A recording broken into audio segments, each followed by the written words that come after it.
The 20s are for working hard. The 30s are for working smart. The 40s are for working how you want to, and the 50s are for working when you want to. Now the 60s are for working if you want to. That's the legendary Jill Scott from her podcast interview with Roy Wood Jr. And when it comes to work, that's all we know, right? Folks say that death and taxes are the only sure things, but look, a lot of people either willfully or accidentally don't pay taxes. But we all know about work, don't we? I think social media is the place where we all like to lie as if we don't have to work or do anything for a living. We take pose pics, we show ourselves wearing nice outfits on vacays, drinking something nice, eating something nice, just forgetting about work. But work is a constant. It's what makes the world go. And for most of us, it's how we find a purpose with our lives. But sometimes we just have to laugh. Don't pose. Don't clean up nothing. Don't pretty it up. But just find a way to laugh. See, the thing about life is that we all have the same punchline. We're all going to die. But if it's a joke, if life's a joke, make it a full, robust, raunchy, dirty ass joke. Play my music.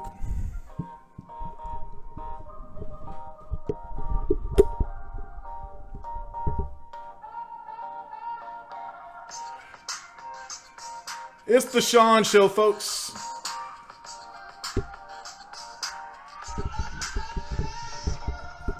Today, it's about the joke game.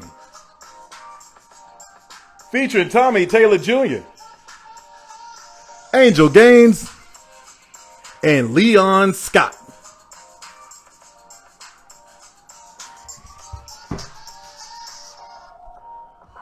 With the final essay, Shawn says on Laughing Matters.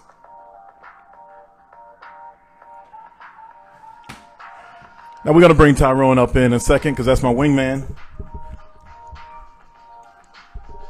But we're going to get ready to get crack-a-lacking.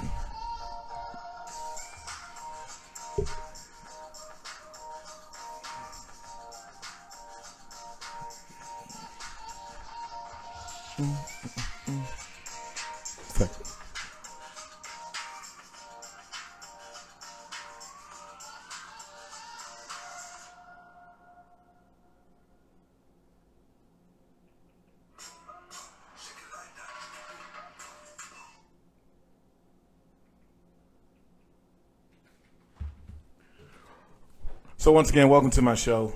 We got a lot of things planned for you tonight. We got a loaded guest list. And for everybody on YouTube, thank you for joining me when you watch the replay of this. For folks watching IG, thank you for coming here live. And we're going to get cracking soon. Hey, how y'all doing? Now, I wanted to do this show because last week we did a very deep and heavy show. So we thought we'd lighten it up with talking to a bunch of comedians, see why they joined the joke game, talk about what it takes to get up on stage. And, you know, just all around just really trying to, you know, lighten the mood because there's so much bad stuff going on in the world, right? I know it's a cliche. But how you like my new set? Here from live in downtown DC. Yeah, I got a new sign.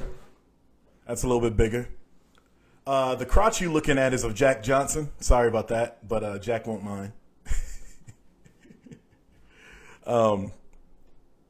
Yeah, so if y'all got some questions for me before we get started, I'll take some of them and then we'll get going. Has anyone watched the new Fresh Prince show? So here's the thing about the Fresh Prince show. Well, it's not Fresh Prince, it's Bel Air, right? So as I pour myself a drink, pardon me. This new Bel Air is so serious that I struggle to reconcile with what it's supposed to be about. You know what I'm saying? So it's like, okay, you remember, well, I don't know how old y'all are, but so when I was watching Bel Air, I was thinking this is sort of scrambling my brain because you think of West Philadelphia, born and well, none of that shit's going on. None of that's in the show, right? This time it's more like just to let you know that it's gritty and it's taking itself very seriously. It's way more drama. There's no comedy at all. It's more like so when I was a kid, we were doing things on Macintosh computers before Apple was really cool, right? And then as we get older, we had to switch over to Microsoft Word stuff, use Microsoft software and PCs. And it was sort of like my brain was scrambled that way. You know, when you've been using Mac all your life or PC, and now you're trying to do something else. And so watching Bel Air and realizing that, okay, this is the same universe. It's supposed to be the same character. Of course, it's Will Smith basically telling you something. It's about his life. It's tough to readjust because Carlton's a jerk. Hillary is kind of useless. Uncle Phil, I don't know. It's so. I think I could like it. I really do think I could like it. So I'm trying to give it more of a chance, but I don't know. It's tough. What do you all think about the show?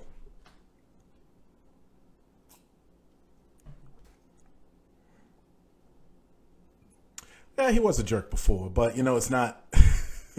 Yeah, I understand, but there's some drama. They covered it in the original, but the original, like, it was like a special episode of Fresh Prince, right? So it's not all the way drama.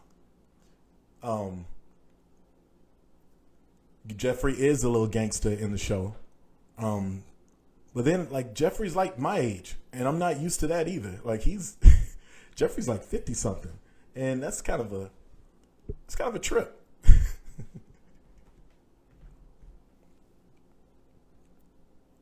All right, let me go get my man Tyrone here and see if he could fly in. Also, oh hey Alicia, hey y'all, how y'all doing? Good to see you. And actually, I got my first guest up already. Hang on a second. Before we begin with the guests, as usual, she should be flying in now. There she is. Hey. Hey, Kim. Here you go. Hold tight, Tommy. Gotcha. Tommy Taylor is in a car because he has. You got a set tonight? Yeah. In between gigs. You lit like you in Taxi Cab Confessions or Hookers at the Point. So Tommy, you on right now? I'm rapping with my sponsor, the lovely Kim Dudley, owner of Body Butter Bakery. She look like she got some butter on it. Girl, you look the melanin glistening. Don't she look good? Don't she look good? Her skin looks sensational every time. Thank you. Kim is our show sponsor, as you can see, and you could always check out our products at bodybutterbakery.com.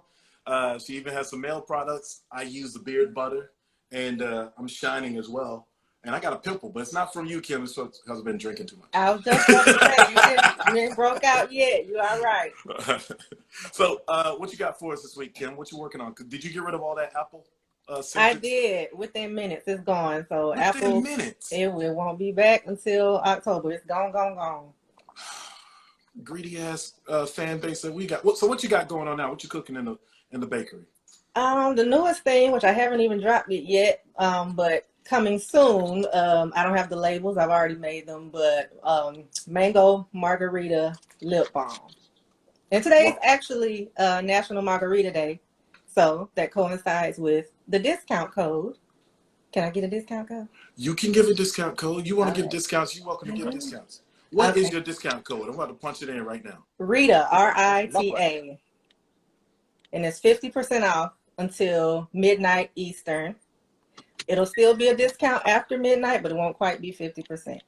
Also, if you hang in there, you go make your purchase and you come back, I'll be giving out $25 gift cards in your inbox if you come make a comment during the live. Not to everybody who makes a comment, not trying to go bankrupt tonight, but at random. If you make a comment, I will be paying attention. If you're public, I can see. I can send you a message. You may not see it if you're private. I don't know how that works, but make a comment. I'll be sending out random $25 gift cards. Lord Jesus! Like, all right. So Kim here just giving away all her little inventory, 50% off. We're putting the code up now for www.bodybutterbakery.com. Really good stuff. And it's Black History Month, so we got to support Black excellence out here. Appreciate it. Yes. She came on. She's not ashy. I mean, already won byproducts now. She's actually kind of smoking. Actually, I'm not supposed to be hitting on my sponsor, but I think I just did. But Tommy, are you saying that we ain't supposed to support her after like February the 28th? Like, No, so it's good to not support after that? It depends what Black business, but I feel like this is a quality Black business. I'm just saying we have to over support on Black History Month. We should pay extra 25% for great Black businesses. That's what I feel. It's great Black business. She started this in the fall of last year, and she's booming. She had a job. She quit the job. She ain't doing no more hair, and she's just making people look good and saving ashy ass ankles and all smell across good the world. too. And smell good too. What's this flavor again? A what? Mango margarita lip balm. Now, are these edible? Some are. I only have one edible lip body butter. It's called Bay Butter, and it's pina colada flavored. Because they sound delicious. What she said like a pina colada? Yeah. Maybe I'm just hungry, but all of it sounds good. It smells really good too. I'm about to put some on some toast. I got a jar for you. If you like pina colada, I got a jar for you. I'll let you have mine. She gave me 3 others because it might be too sweet for me. Like I always tell her, it might be drawing roaches for me, so I don't know if I can do that. No comment. But the edibles, huh? Have you had a man use the edibles, Kim? Your phone breaking up. Have you had him? Wait a minute. Time out. Why is Shawn about to lose his first sponsor already? We're not even 10 minutes in this conversation. You're already about to lose sponsor. He's about to get canceled on his own show. I'm about to get canceled on my own show. Thank you, Simply Kim. Yeah, your Wi-Fi is crack-a-lacking. I don't know. Mine right now? Yeah. Mm-hmm. Ooh. Let me see if I can do something else. No, you're all right. I'm talking about your question. Oh, wait a minute. Oh, because my first show I had bad Wi-Fi, and now you're scaring me. Oh, you did? Oh, no. It's all right. It's crispy. Oh, so you just acting like you. So what was the question? Oh, Tommy, you want to ask the question again since it might get me fired? No, I didn't want to ask a question. I want everybody in the internet. That wasn't my question. Okay. That was yours, buddy. Thank you, Tommy. We're about to get you off and just talk to Kim now. So. No, just kidding. But Kim, once again, we appreciate everything. Who's your favorite comedian, Kim? You want to share that real quick? Probably Dave Chappelle. He can do no wrong. Yeah. He can't do no wrong. Yeah, I love him. And Chris Rock. I like smart comedy. She likes smart comedy, Tommy. You wear glasses when you on the mic, don't you? I'm gonna be quiet. All right, thanks, Kim. All right, so look, folks, discount code. I got it pinned up here. Just put in Rita because it's Margarita Day, right? It is. Yes. It's Margarita Day. She made something like hot lip mango. What is it? What the hell is it? Lip mango margarita lip balm. Mango margarita lip balm. Yeah. Yes, but it's not out yet. It probably won't be out till next week. She about to hook it up. So somebody said lemon pound cake. That is my #1 seller. Yes. If I sold nothing else, I'd be all right just selling at 1 cent. She's got a lemon pound cake. What made you think of these? Do other people have this type of stuff, or is it like very unique? Some do, yeah. Not their not their entire business, but yeah, there are other sweet smelling. What's going on, Tom? Hey, what's going on, Tom? Am I? Doesn't she look great though? Like I tell you, ladies, you want to look shiny and presentable, and she looks, edible. Oh my gosh. That's a lot. That's a lot. I went too far. The what green looks good on you. What you sipping on, Shawn? I hadn't started yet. I just poured it. I hadn't started yet. My mind is blown though. Pound cake. I feel like you should make a cornbread One for Black History Month. See, Who now the hell? your phone breaking up. Who the hell? A cornbread, a cornbread and collard greens body butter. Can I get one of those cornbread I'm and gonna collard call it greens? the Anthony Hamilton edition. No, Sure. Okay. So that's gonna give you diabetes. So can you get him one that's called diabetes? Right. I don't know about that.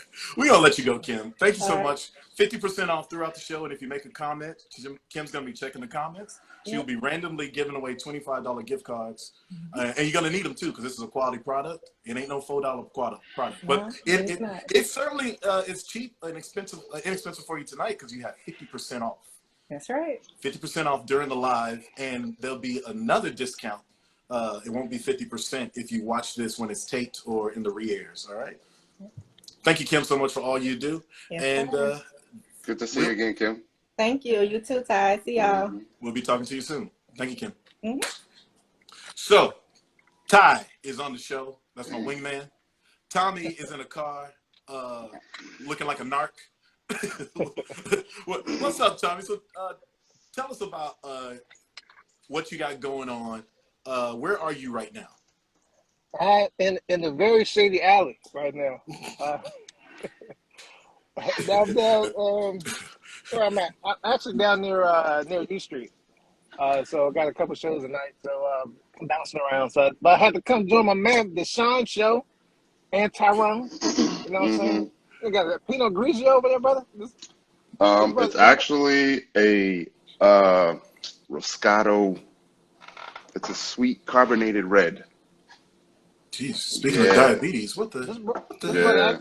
Did you just get a Kool-Aid flavor wine? What the hell is that? Hey, I don't get it for me. Ooh. Oh, that's smooth. No, I'm just joking. So But Ty's gonna be using a discount code for whomever he get that for. So Tommy, so you're here in DC. This is a national show. So you're in U Street, the historic U Street corridor, about to do a gig.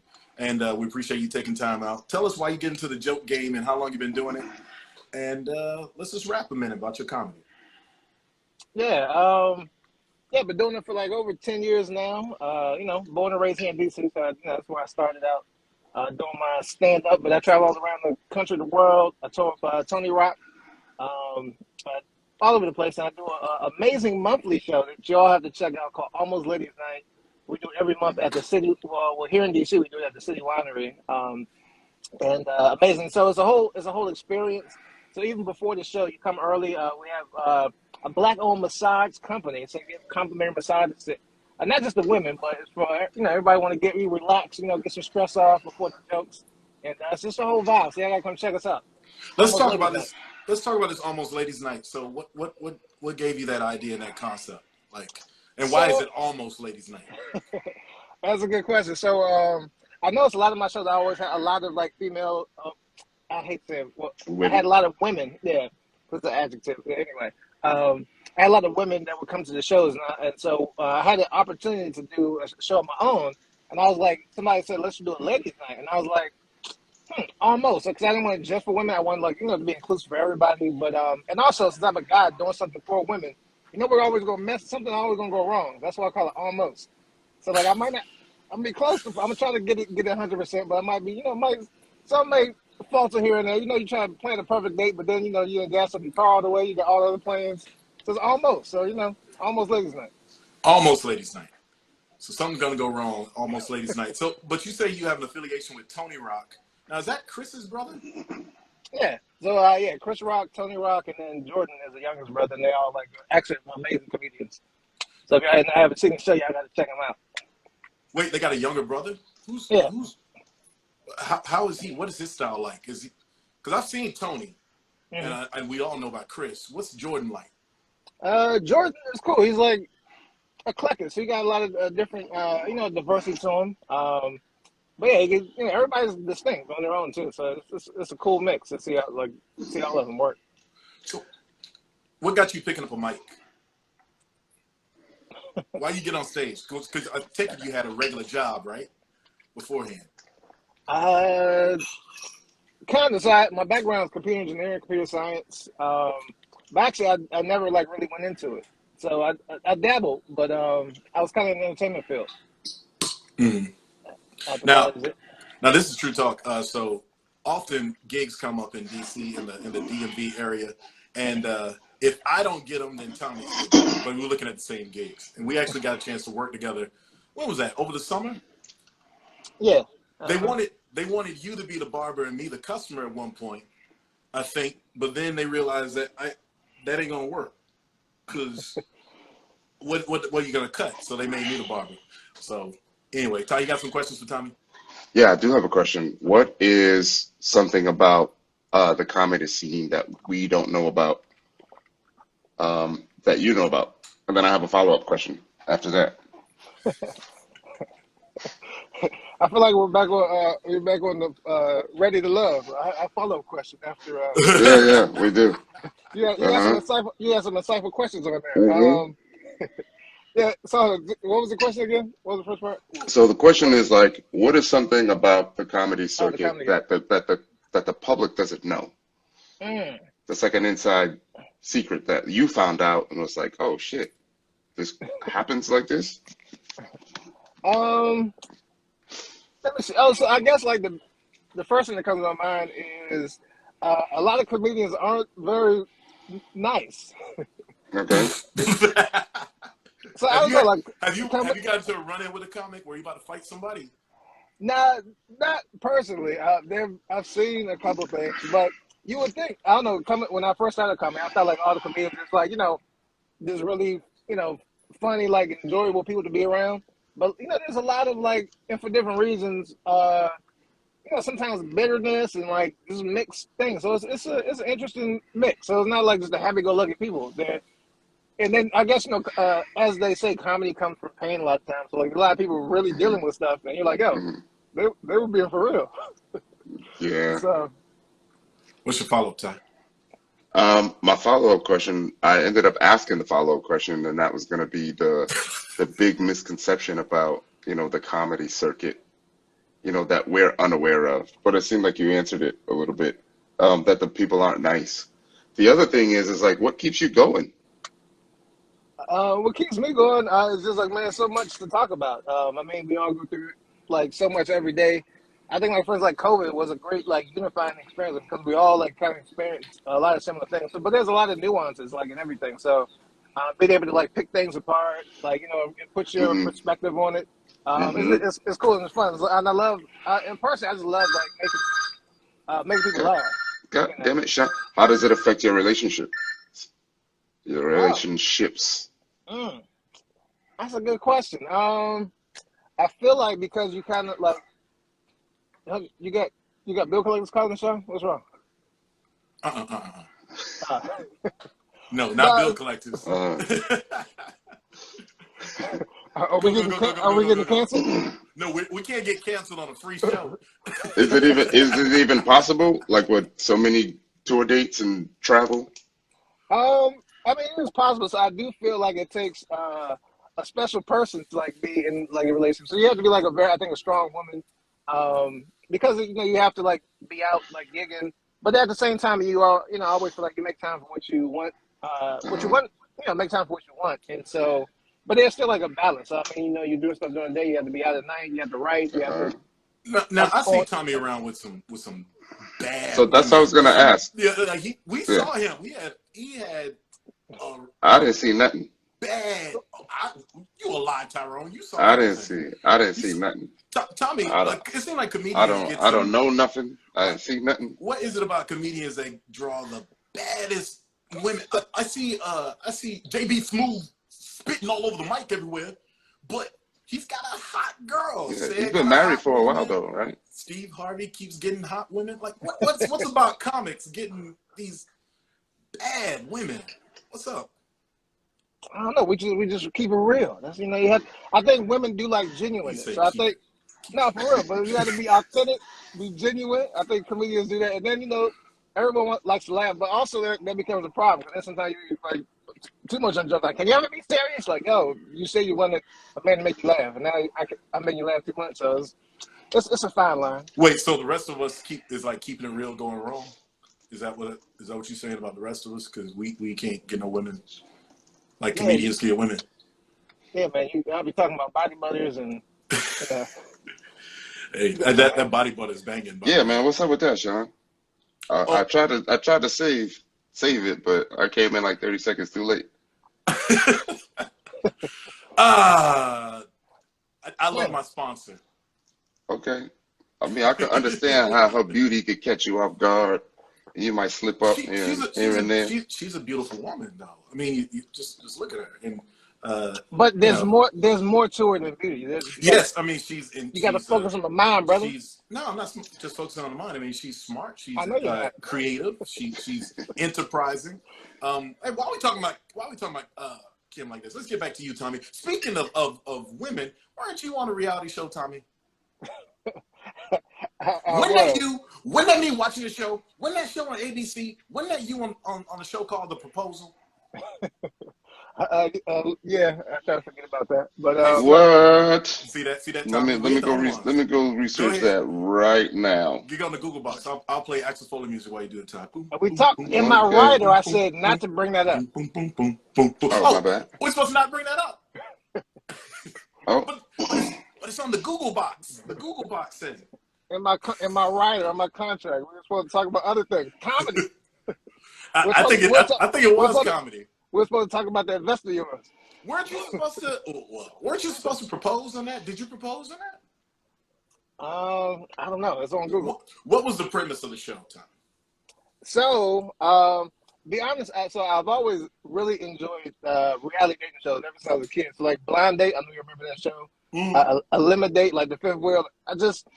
I really enjoy watching those shows, and so I had an opportunity to be on. It was like a reboot of Love Connection, and so but somehow the schedule didn't work out, and then they had a new show from the makers of The Bachelor, and it was going to air right before it. And they're like, hey, we want you to be on that one, and I was like.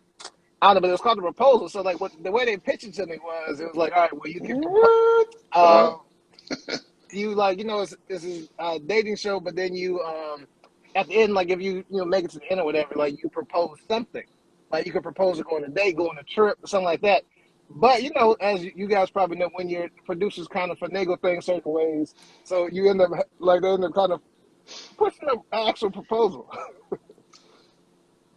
What was the actual proposal? I don't know. I'm gonna let y'all Google that if it's still on Google. Man, this show is a midsummer replacement. We ain't gonna Google all that. You can tell I us. get. I synced a little bit of the pictures and I can kind of gather what happened. But you But here in DC right now. Moving yeah, forward, right? Moving forward. Oh, We're like, moving forward. let's see. We're moving trying forward. to. No, but Uh, it was a pretty dope experience. Like, it was a lot of fun. We come down to LA, mhm.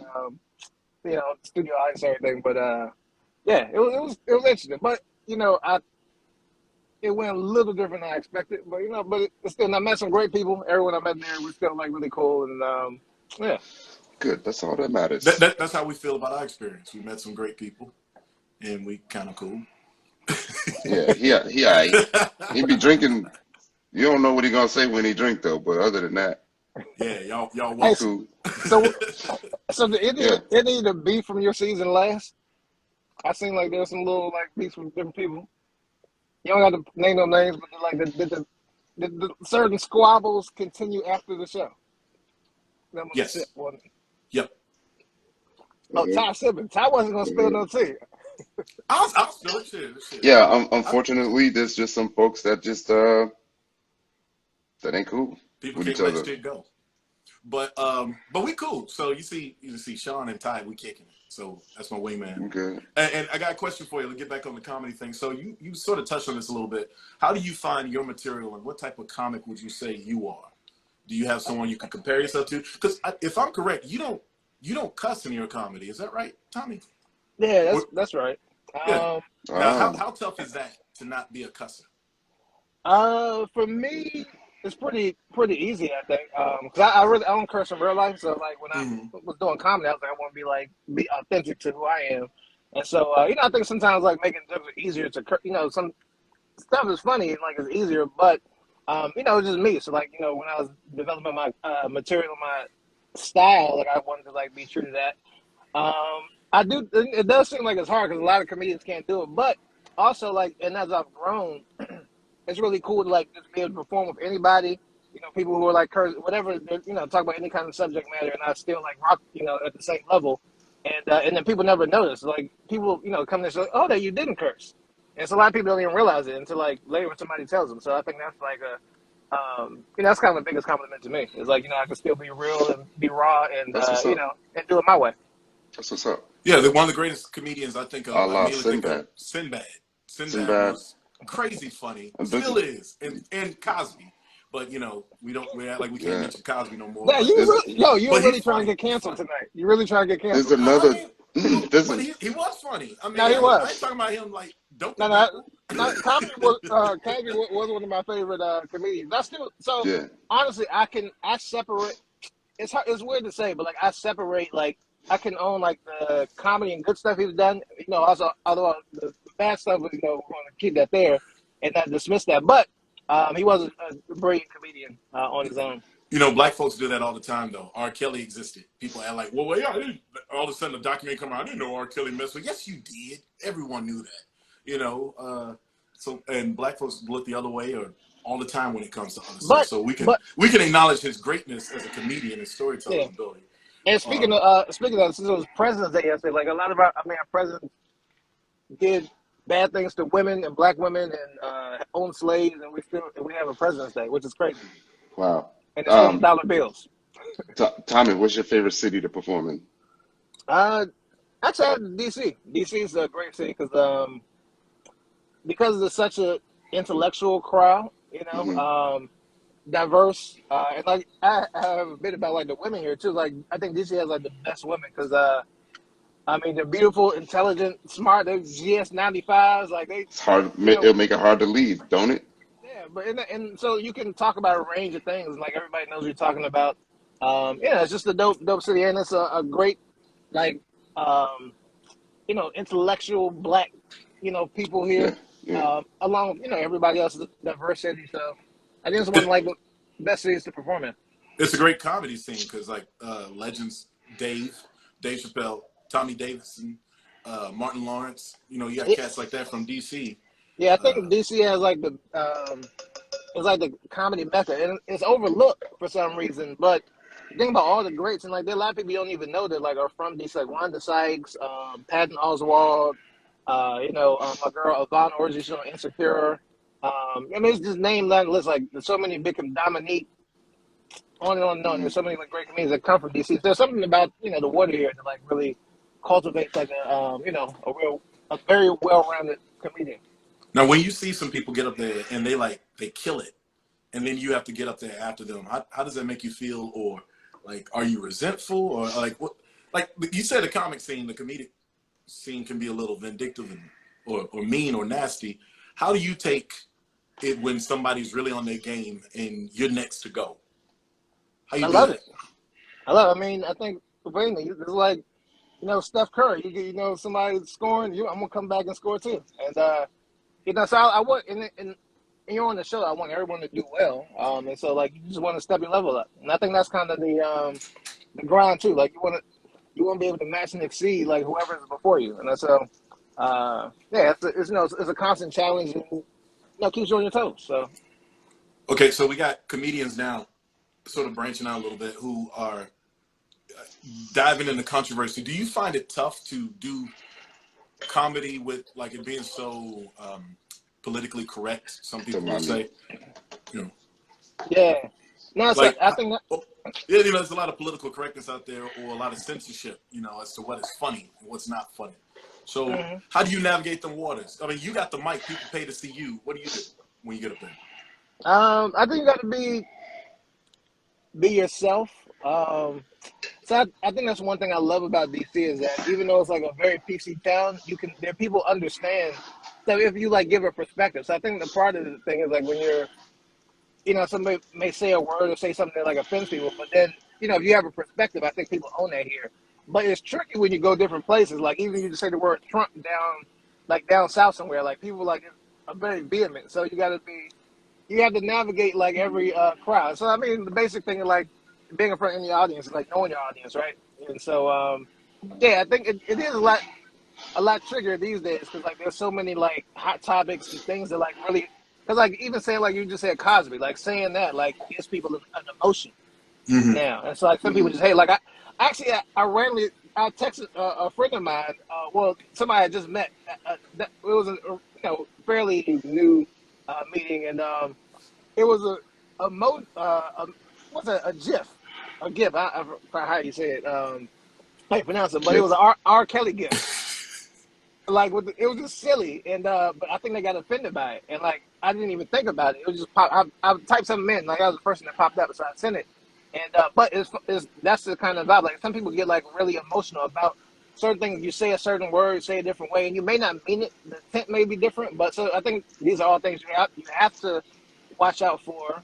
And if you want to double down, you do that in your comedy, but you also have to pay those things attention, I think, in a little more detail. At least for me. Wildest place you've done a show? Probably a gay bar. Okay. Yeah. And there was a gay bar in DC. Somebody was doing a show, and I was like, all right, I mean, I'll come out. But it was apparently it's like came out. Never mind. Go ahead. no, it was I think it was like they said it was the oldest black like gay club or some bar in DC or something. So it had some kind of historic connection or whatever. So I went before, but when I walked in, everybody was just checking me out like, nah, dog, I'm just here to perform. That's it. Like they were like, but everybody was really cool. It was actually like a really fun show, and they were really into it. But it was funny in the beginning because I think they were thinking something different. And I was like, nah, buddy. What did you do? Any No. gay jokes? Do you do gay jokes? How's that? Yeah, I did. I talked all about them, and but they were really receptive, and there was a lot of love there. So I think everything is in taste, and I think especially the LGBTQ community, they do love to have fun and have a good time, and you can poke fun at people and at yourself too. And as long as they know you're doing it in good spirits and and fun, and that's my vibe. I'm not an offensive comedian. I talk about a little bit of everything, but for me, the purpose is really to uplift people, right? At the end of the day, because I like just seeing people smile. You go and it's crazy. Like people go through so many things, and just like being able to laugh or at something or at like a subject, can really change your perspective, your mood, like change people's whole vibe. So that's really brings me enjoyment. I think you have to have a purpose, not to get preachy, but you have your purpose in everything that you do. And so for me, that's like my thing. It just. Even if I'm in a room with like my aunt literally just died, passed away on New Year's Eve. We had a funeral on New Year's Eve, and even in the room, my parents had commented. I always try to lighten the mood, like bring, there's joy to be found in any situation. So trying to, stay positive and find a good vibe, and even in the dark situation is, I think, important. So We on the line with Tommy Taylor Jr., comedian. He's based out of DC, but he's worked all corners and he travels a lot too. That's one of his hobbies. We can get into that as well. You've been working it for about 10 years, the comedy circuit. And tell me about when you first bombed. How you take that? And can you tell me a bomb story real quick? Yeah, so actually, I think my first bomb was the first black room I performed in. So my first stand-up set was at, I guess, like what you call a mainstream room. It was like, it was a white crowd, Yeah. And I was like, man, I'm killing it. My first time ever. People were like, oh, this is so funny. And I'm like, yeah, all right. And so whole different crowd, buddy. So there was this venue on H Street, and Michael Collier was like headlining. So I had an opportunity to open up or whatever. Oh, yeah. And I was like, yo. And I was like, I'm finally in front of a black audience. Like, this is my time to shine. I'm about to kill this joint. And I went up there, and I did like my little set that I did at the White Club, and I think I added some other stuff that like I thought really grabbed the people, and I don't think I got one laugh. There's like boo, boo this man. Boo this man. Tomatoes. Damn. And then when so when that first joke that is going to hit doesn't hit, and you're just standing there like, yo, what's wrong? And then you start questioning everything. You like then I think you tense up, and then it was like, I'm trying to continue my set. I'm like, I just want to get out of here at this point. And like, yeah, how much more did you have of a set to do? It was a short set, probably like 5-10 minutes, something like that. Did it feel like an hour? If I was sweating.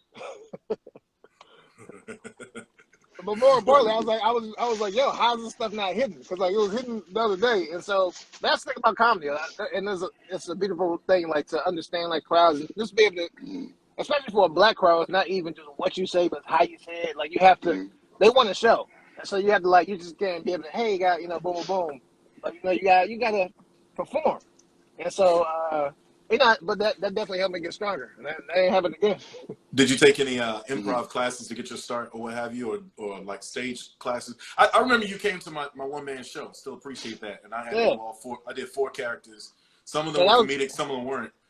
But yeah, so I can understand being on stage. First of all, there's a high when you're on stage, and you feel the energy of the crowd, and they're waiting on your every word. And if they actually get something you like, that's the best thing in the world. Or you actually find something that you didn't even plan to be funny, and they're going crazy over it. So, yeah. can you explain your time on stage and what you did to prep to be on stage? Because there's a lot of people right now who have your story. They had a job or they had a career, they didn't like it, or they were like, I'm not feeling this, and they want to break out. So what can you tell people as far as your experience is concerned? Don't quit, don't quit your yeah, day job.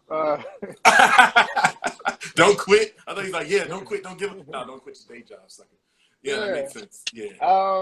No, so like I mean, comedy is really like a tough.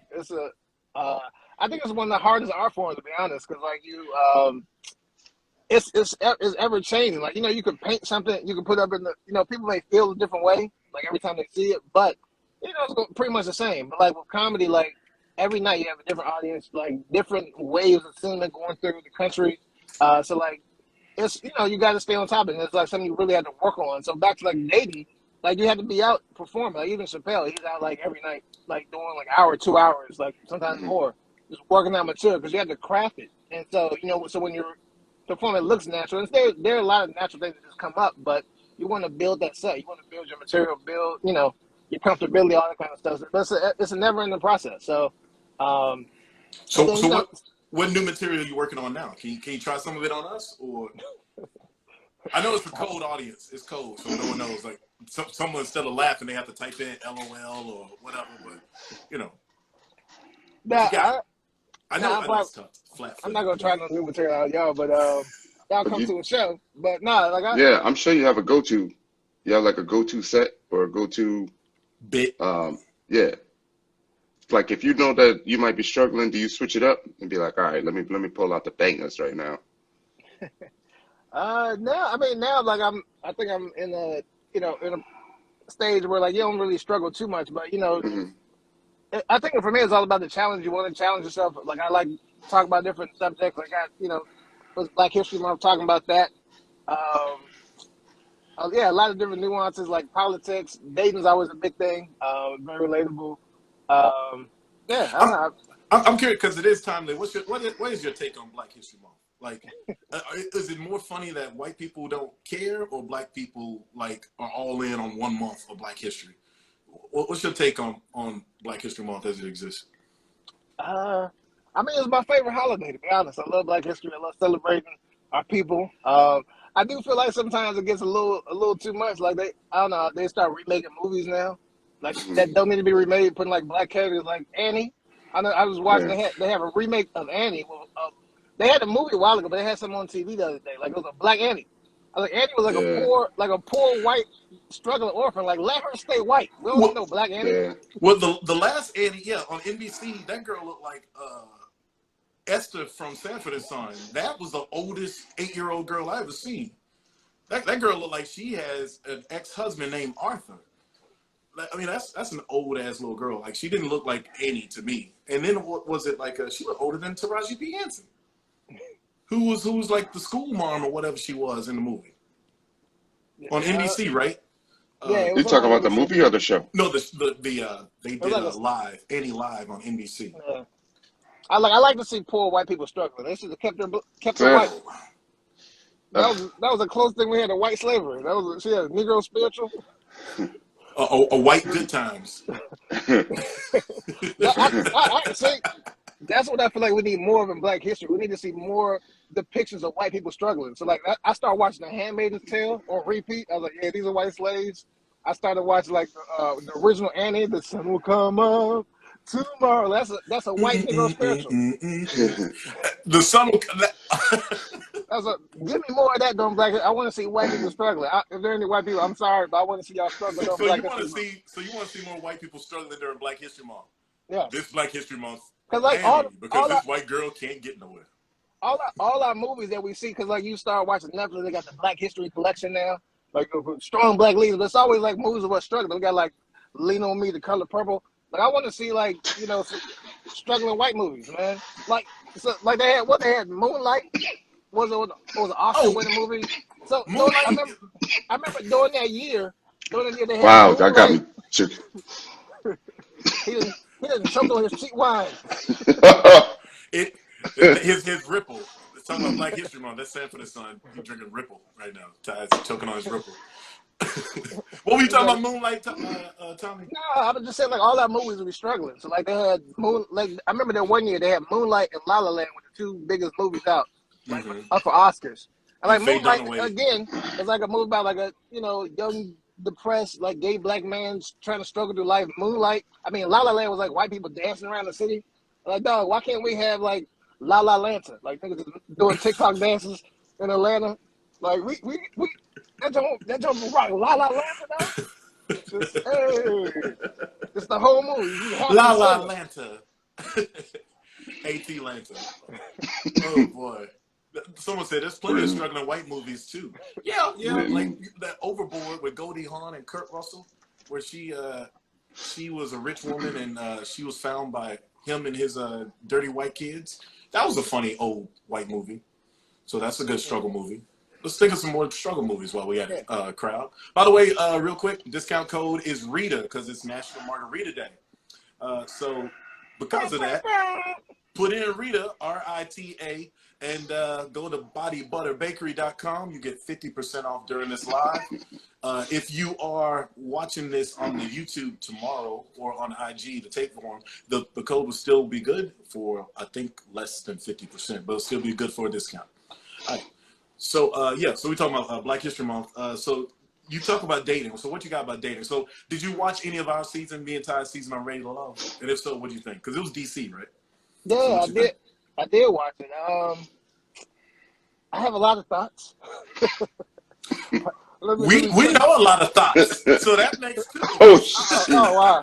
Jeez. Yeah, what is in your what is in your cup? I don't know any thoughts. You have thoughts? There are thoughts. Oh, man. All right, anagram. Man. But yes, all right. So give me some of your thoughts while you're still here. Give us some thoughts. Let me see. It was pretty funny. It was like a lot funnier than I thought it was going. That was actually my first time watching it. Watching the series at all, actually. And the dude, what was my man who was doing like the cut and paste? Like that dude was hilarious. Corey. I think I saw Corey joining here. Was Corey? Corey is hilarious. Yeah, he is. He actually is. He's hilarious. And he was that's why he was my frat brother. So I was like, oh man, I'm setting us back. Oh, that's right. That's right. You're new. Well, you know that show's loaded with your friends. I saw that. Yeah. Walt, Corey, Cornelius, and Tommy. Yep. So there's oh boy. So all right. So you watched the show, and what your thoughts about me and Tyrone? I saw you made a joke like I always have my shirt off. I only had my shirt off that one time when they asked me to come on the show. Yeah, let me start with you. So you came out, you had the little silk pajama shirt on, like he was in a Jodeci video, floating, he was looking all angry. I thought they set you up, cause what was it, Sabrina? I don't know. So I think you were going hard though. You were like you were really looking for like a woman that like met your needs, but you were asking the tough questions like up front. So you didn't waste no time. So and I think that kind of, because you were so like real, I think I like kind of pushed them away. And I was like, "Dang, this dude only gonna be here for like an episode and a half." Yeah, I was here for a cup of coffee. Ready to love this Starbucks. That's what. And I was looking. You weren't even able to finish your meal. Did you get to eat at those dates? Because you looked hungry. because I know you. I was like, yo, this dude hungry. He mad or hungry? I was hungry and I was mad. I'm like, y'all ain't gonna let us eat? Shit. Why I Like gotta you, ask more questions under these hot ass lights? it's like you are not ready to finish your meal. For real though, they did not let it. Everybody had doggy bags and everybody lost weight because of Yeah. production schedule, right, Tyrone? Yeah, I definitely lost what, 10, 15 pounds on the show. Mm. Yeah, and Mm. so Ty, yeah, my man Ty, you were very serious too. Like you was very serious coming in. You know, I was like, but I saw you open up, you blossom under the He said you under the blossom. experience. He said you blossom. Yo, so I do want to know the lady who was Philly. It seemed like you just like you did like I don't know if it was an editing or whatever, but like you was like the one chick. She was really on you. You was like, nah, so like, nah, I'm over here. I was wondering why you didn't, smooth it out a little bit better. What was up with that? Did No, you? we cool. We cool. We cool. We actually did we did a panel last night together. Okay. We Yeah, cool. and I We did. cool. I was on the panel too, and it was Sabrina's Yeah. panel. Yeah, we Mm. cool. So we some of us have ironed out our mess from the Yeah. show. You know, Yeah. some of us. We cool. It just happened to be that way, you know? Yeah. Would you do another reality show since you did Mr. Proposal? You did the proposal already. Now they reached out to me about this one actually, but I was like, nah, I don't think I'm gonna do it. But I don't know. I might be open to experience. Under the right conditions, circumstances. I wish they could have opened up so y'all could explore more people. I think that was the only thing I missed on the show because I felt like there was some connect. I just felt like some people didn't. There was no like good matches. So I was like, I wish y'all had some more options. I think that would just made it a little bit better. If y'all had a Mm. little more options. Like, yo, I thought would have been really dope if they let y'all go to the club, like go to park or somewhere and just explore, and then see if y'all made it. And then y'all could bring them into the show, like just boom, boom. Be like, so Well, we go well, out on a hunt, we bag, and then you'd be like, Earl, hey girl, you want to be on TV for the next 2 weeks? well. Some would say that there were some Let's people on let's part on record the show. let's record this. Yeah, no, Yeah, they got on us about that. No, I no, no. want to see y'all in the wild. That's what I want to see because I was like very in You didn't see confined us in a while? spaces. Y'all confined to a certain type of We, environment, but we were Yeah, you're right. COVID. We You're were right. COVID. We were yeah, COVID for sure it real. was COVID too. And meanwhile, these guys got great dates. This next group after us, they got great dates. I mean, they making clay pottery like they in Ghost and shit, like Patrick Swayze, and they go on DC tours and stuff. Tommy Mm. coming off a boat. Like it's way different, way different. I think we got I like a trip. We got a trip to Six Flags while this he was class went he was on a doing some yacht. go go. Yeah, yeah, had a go-go band or something. So we ain't bitter. All right, so you wouldn't do that, but you eligible bachelor, Tommy, or you sort of got something locked up. What's going on, man? I'm looking. The brother out here looking, for my Black History Queen. I don't know if she out here. Is she in the chat? Um, Tommy, hit him up. DMs is no, open. brother out here, smart, successful out here, so Hmm. trying to find a good young Christian woman, Yeah. to settle down with. But no, I am looking. I You ain't think doing ChristianMingle.com, or is that really like whitechristianmingle.com? Because I don't know I don't any know. black person who go ChristianMingle.com. I don't know. I've never been on it. I've heard some people on it. But I don't know. Some of them people be kind of crazy too. I just mean like a real, a regular Christian, not a wild crazy one. Hmm. Did you say crazy people in church? No, you don't say. Stop And it. Tommy, you got a YouTube channel too, right? Yeah. Plug his YouTube channel, Ty. Yeah. Tommy, Well, go ahead, Tom, play, yeah. say it, All Tommy. my stuff is the same. Tommy Taylor Jr. And then I Okay. have the Tommy Taylor Show, which is also Hmm. on Amazon Prime right now. You have to check it out. The Tommy Taylor Show, and yeah, but everything else, all my social media, everything is Tommy Taylor Jr. So y'all can Well, find let's me. talk about that show because I don't know how much time we have with you because I know you got to go. But I'm going to bring in Angel Hey, as well. If you want to be romper room, we could talk with Angel when she gets on as well in about 5 minutes. Angel Gaines coming up in 5 minutes. But tell us about Tommy Taylor Jr., the Tommy Taylor Show. yeah. So actually, when I was first getting into comedy, so that's really why I started doing stand up is because I was my first love was actually acting, comedic acting, and Mm-hmm. so I was trying to get my first agent, and like the dude was like, "All right, yeah, no, you're really talented." Boom, boom, boom. You It's say gonna you be get your like, first Asian? bro, Agent. Sorry, I got a bro, dip thong in my ear. They hear that. Your first agent. Carry on. I'm man, sorry. You were saying loosen that vest up, bro, so you can hear better. something. No, I was trying to get my first agent, and I think it was kind of like he was a dude from LA, boom, boom, and but he was trying to like charge me money, and like in the entertainment community, acting, everybody trying to be actor, whatever, or model, whatever it may be. You're never supposed to pay an agent. They only Right. get paid. Uh, any legitimate franchise agency, they only get paid when you get paid. So you're never supposed to pay any upfront costs. And so because of that experience, I was like, man, like I just wanted like other outlets to show my like creativity. That's why. So I started doing stand up actually because of that. Because I always thought it was funny. So more naturally, I'm visually funny. So I feel like I can naturally show a joke better than I can tell it. Mm-hmm. Before, now I think we both equally, but I started doing a sketch comedy show. And so I was like putting clips online, and we actually won a bunch of awards. And so I actually packaged it as a TV show and like put it on television. And yeah, won a bunch of national awards. Got like a lot of sponsors. I was on like Verizon, got deals with them, and because it was probably a mistake too, because I really wanted to look polished, like it was an actual like TV show, like people were actually producing it. So but just me, because I'm good with computers, my engineering background, like I could like spice this one up. So, but because of that, I didn't want to have an internet look. I wanted like more polished look. I started getting like companies and stuff like, oh, can you produce commercials for us? Like Comcast, different things would ask me to produce. And I think also because comedy is such a connecting, using my business background, like in the Super Bowl just happened. So like all the Super Bowl commercials usually are funny because I think when getting a little scientific here or philosophical, like babies can laugh before they can talk. It's one of the first forms of human communication. Mm-hmm.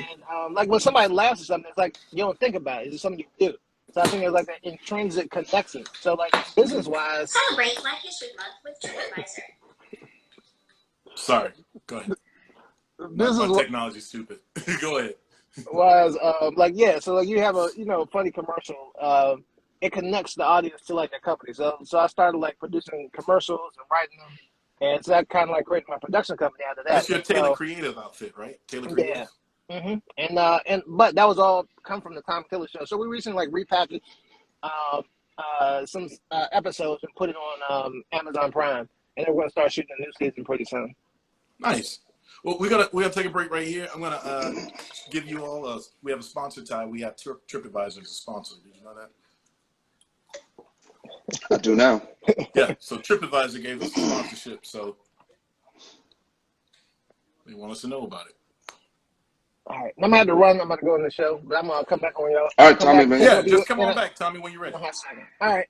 Thanks, Appreciate you brother. guys. Good seeing you again, man. Yes, sir. You too. All right, for sure. Celebrate Black History Month with TripAdvisor. This Black History Month, it's time to live your ancestors' wildest dreams. Celebrate by providing additional rating categories to better serve you. New destination ratings for African Americans include Out Wild Black, a walkability rating. Maybe you ought to walk a bit faster through here. Or better yet, run! Our Black History Month restaurant guide. Is it the real real? Or cultural appropriations, aka faking that Jamaican. A club or duck club, a comprehensive list of turnip spots near you. List of local selfie sites, a comprehensive guide of beautiful places to take a photo in front of. The historical Saggy Pants District with GPS tracking tour. Easily find the homeboys, wherever you are. And our newly added Black History Month Know Before You Go section with the new Vacation to Probation Stats. Best to stay out of Florida, you hear? And the popular Don't Go Because of the Popo. Pretty self-explanatory. And if you're into national parks, deep wood trails, hiking, and camping, we'll be happy to provide you with the Locals Wilderness Guide and an up-to-the-minute schedule for what's playing on BET to watch from your secure and much safer Airbnb. Because here at TripAdvisor, we be appreciating y'all. After all, you are the #1 consumer group in America, and for this month, we want you to get the best, most beautiful social media selfies to prove just how fabulous you really are. Because, well, isn't that what travel is really all about? I mean, because sharing photos of your dinner on social media is pretty fucking lame. At least according to your ancestors. Travel better with TripAdvisor. That was a dope commercial. I didn't write that down. That's actually based off of a real TripAdvisor advertisement. So TripAdvisor sent something on Black History Month to my friend who wrote that, Tara Bryant. Shout out to Tara Bryant. She wrote that little bit for us. And they sent her a Black History Month TripAdvisor guide type of thingy. And it had those some of the images that were used in there were actual images for the TripAdvisor ad. So I don't know whether to laugh to cry or laugh to keep from crying, you know, because it's like, I think the fun thing was watching your face while you watch it. Yeah, I was trying to understand if it was real. Then It's actually based off I of saw some the real ancestors. stuff. Yes, you see the I saw ancestors the that you want to ancestors get. I saw the first ancestors comment, Mm-hmm. and I was like, Yes, I'm gonna find the actual ad, and then I'm gonna bring up Angel, and then I'm gonna bring up as soon as my website gets going, I'm gonna bring up Leon because they're in a time crunch. But yes, that's based off of an actual TripAdvisor adlet sent out, and I'll show you the image of that ad.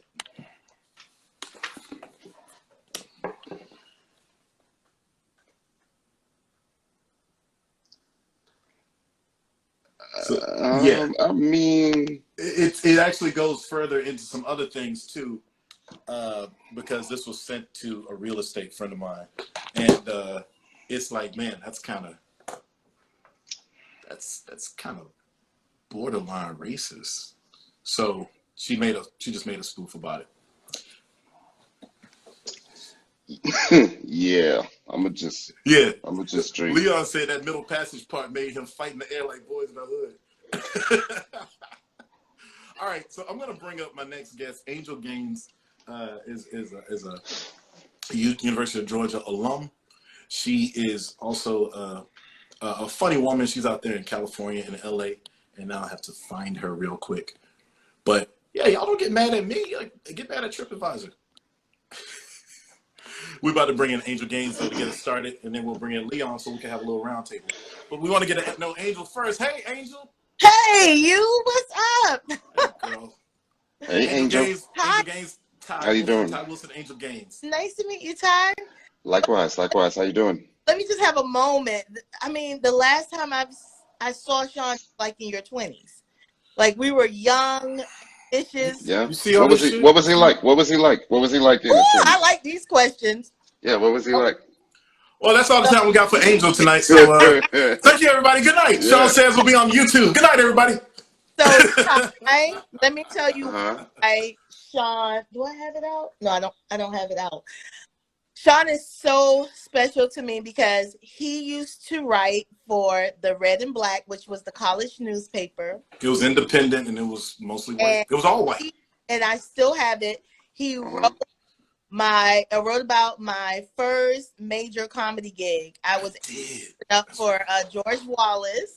Mm-hmm. And he interviewed me, and it was the first time I saw myself featured in a newspaper. I said, Angel, I can get you in the Red and Black. She's like, what?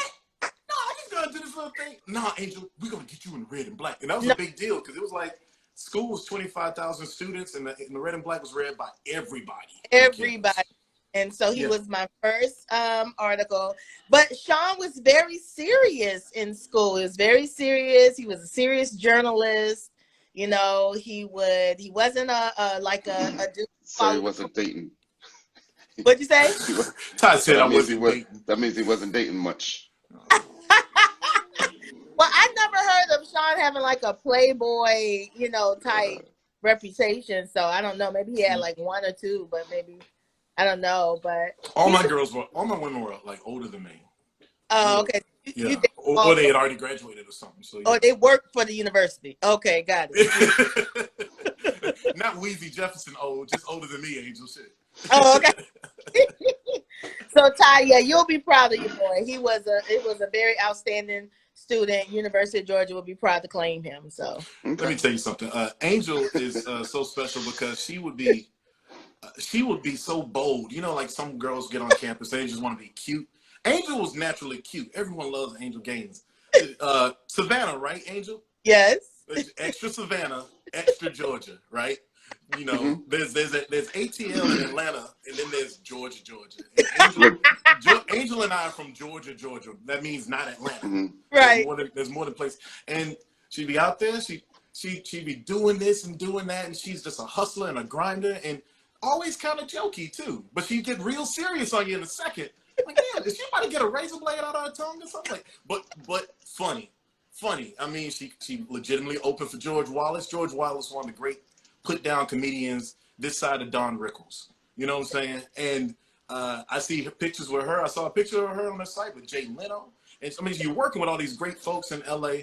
Angel, tell us about some of the stuff you're doing and how you got into the comedy game. I know, but give us a little bit of taste of that. Okay, I'll give you a little bit of background. Started at University of Georgia, and I wanted to be in a talent show because I wanted to sing. I don't know if you know that, Shawn. I wanted to be a singer. Yeah, I remember this, but I'm like, and then I got scared because there was some real singers there. And so I said, you know what? I don't want to be a quitter. So I had the idea. I was like in the 90s. The moment that they say, coming to the stage is a comedian, in the 90s, they booed you. Boo! Right off the old Apollo boo. Watch my first episode, guys. My sister, we had her on. Talk about the Apollo. But yes. Yeah. So unfortunately for me, my plan failed because the host was Sheldon. And he got up there and he said, all right, y'all, we got a freshman coming up. She's going to do comedy. Y'all respect her. Give her a chance. I was like, yeah, I don't have no material. That's how you learn, sink or swim. I did. I jumped. I literally jumped in the deep end because here I am in front of all of those students at the Omega talent show. You know, it was packed. And I had to go up there and do 5 minutes of comedy. And my first joke was the absolute worst joke, which was Comedy 101, a Michael Jackson or R. Kelly joke in the 90s. Yeah. I combined both of them. Bad idea. Never say that again in the history of my life. But the point is, somebody with their precious soul booed me. It was one singular boo. And I guess at that moment, that's when the comedian inside of me really stood up and was like, let's just go ahead. I'm about to light that ass up. Yeah.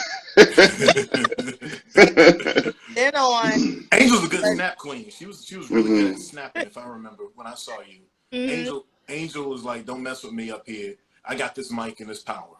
And so Angel, by the way, Angel, you look beautiful. You look great. I like your red background back there. You know, that's Zoom.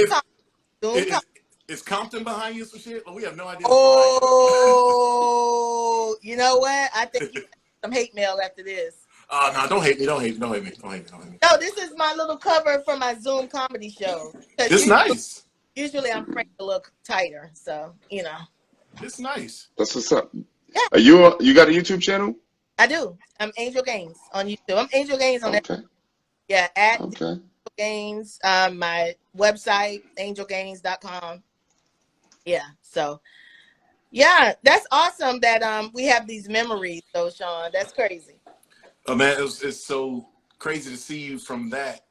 And you know, from you seeing me from me, and we're still doing stuff. Yes. We're still out front. You know, people look at us like, okay, we can't take them seriously. But I've been in front of the camera and I've been writing stuff, and you've definitely been out there with the mic working in LA. My sister's out there in LA, by the way. Did you ever know my little sister? No, we need to introduce us. I will cross text you all and introduce you. But yeah, she's out there doing great stuff too. Okay. But yeah, so it's just great to see us, and like, so knowing those beginnings Did you Mm-hmm. always want to be a performer? Because like you said, you were trying to be a singer, and then like you were introduced as a comedian. So was that really the reason that changed you? Because you just gave up on singing? What happened? I think that honestly, I probably was afraid to be a comedian. And I just wanted to be a part of, because you don't know me for singing at UGA. You couldn't even name a song right. I think it was my fear of putting myself out there and then not knowing what the vision is. But you know, sometimes how you have to take that step and then the stare will appear. I think that moment for me, and comedy just stuck with me. Because you remember I did pageants after that. Yes, you did. And then I did I went on to win Miss Savannah, and then I left UGA for that year, and then came back. We all did. We all did it. Well, I had to leave UGA. When you are a title holder, you have and do you have duties for Miss Savannah? Yeah, you have to be in your city. What are one's duties as Miss Savannah before you go on? What are those duties? Wow. Well, pageants have changed tremendously. So let me take people back to the archives. So when you are a pageant title holder, your responsibilities are, one, to go on to win the next pageant, which is your state pageant, is Georgia. Okay, so there's a lot of prep for that. But meanwhile, you're doing television shows, you're cutting ribbons, you're holding babies. It's like a politician. You're giving speeches, you're doing all that, visiting schools. You are literally full time. You're a dignitary. Yeah. Does all that give you the skin that you need now to be out front with a mic, or do you feel even more raw when you're in front of a crowd? Tell me what's that feel like when you're on stage. On stage as a comedian? As a comedian, yeah. Did that prep you to be a comedian? Can you see any correlation? It's honestly, it's like I don't know how other people describe it, but once you hear your name, everything changes. Like I'm nervous. I'm what am I doing? And going through my lineup, going through, what am I doing today? How much time? Blah, blah, blah, blah, blah. And then once I hear Angel Gaines, it's like this thing just comes, like bam, like you're into this other world, this other dimension. So we don't experience the laughter and everything like you all do. Because it's like you have all the tracks going on in your head. So you have like what your game plan is. You have what's actually going on in the room, and then you have your reaction to the audience reacting to you. So you have to be very attuned to the whole thing. That's why you're not in like a regular state of mind. All right, I'm gonna let Ty get in here. Angel, go ahead. Angel, you might know my peoples. Who's your peoples? The Wilsons from Savannah. It's a whole family of Wilsons. Well, you know them? Savannah's not that small. They was big into church. I'm just going out on a whim. And Angel, there's a whole. I'm just going out on. I'm going out on a whim. On a whim, it's a whole family of Wilsons that were musicians in Savannah. They was into church too. Okay, well, just to give you a little context about, look at this dude. Someone asked what I was sipping on, so I just want to put that out there. Go ahead, Angel. Sorry, baby. They're not promoted me yet. Not yet. Right. So I left Savannah when I was 18 and went to University of Georgia. And then when I came back for that year to be Miss Savannah, I didn't technically live there because I still was traveling. Okay. I don't really know anybody, back home because, unless I knew them when I was a kid. You know what I mean? Okay, I got you. Yeah. So yeah. What are some next moves for you? Let's see. Well, I'll be back in Vegas for a week at the she said Cellar. Vegas. At the where? I'm sorry, I stepped on that. At the Comedy Cellar. It's the famous Comedy Cellar in New York. They have another location in Vegas. So it's called the Comedy Cellar in the Rio Hotel. So I'll be doing 7 days, 2 shows a night. Y'all come through. Y'all got money like that. It's May 9th, the week of May 9th. So y'all come. Look at Ty. You know what? Ty, bring the wheel to I'll be doing stuff like that. Yeah, I know you, because listen, I'll be doing stuff like that. I would go. Vegas. Put it in your in May. Yep. I was actually trying to get out to see the Braves versus the Dodgers, but that game might even be canceled. That's in April. Braves come to LA in April. Oh, I know. I do have another trip planned out there, so I'll definitely hit you up when I do that. But Vegas, Ty, you Yeah. want to do Vegas? Ty's already writing down. Ty's writing down. He didn't pay attention. That's tunnel vision. That's how Ty got that tunnel vision. Yay, Ty. That's Yeah, also what got kicked off the show. But he got that tunnel vision. He be focused. yeah. You guys will definitely be my special guest. So, you know, you got my Instagram, you know how to find me. So just let me know, and then let me know how many tickets you need. Man, I got your number. And yes, that sounds great, Angel. But let's so you got this it's like a mini residency, right? You got a week of shows. Yeah, they do about weeks. So you got a week. We got a week of shows. So do you have an agent, or are you now removed from booking your own stuff? How does that work? So the beauty of how I get it down is I work with a lot of bookers directly. Mm-hmm. So I get to just, you know, make my own agreements, because at this point I'm not in such demand where I can't handle it myself. So I'm okay with that. But as I grow, I'll be looking into getting a team. But I always tell entertainers, be realistic about where you are in your career, because you'll spend a lot of money that you can keep just because you want to say, you know, oh, I got an agent or whatever, but you still got to pay them people. Yeah. And 20% add up. That cuts out your check, fool. So, right. So I can do my own paperwork and emails for right now. Let me tell you how great of a booker Angel is. So I said, Angel, can you come on my show? And she said, yeah, sure. Well, she asked me a couple questions, like qualifying questions. I'm not just going to do bullshit or whatever. All right, fine. Answer the questions. And then I look the next day, and I see she's booked for another show the same night. with our UGA boy. I said, this is booked. She done double booked. Angel done double. In fact, I'm pretty sure she's crisscrossed. So when she's done here, she's going to go back over there. You ain't fooling me. She's going to slide that shit down. It's going to be a blue shade instead of a red one.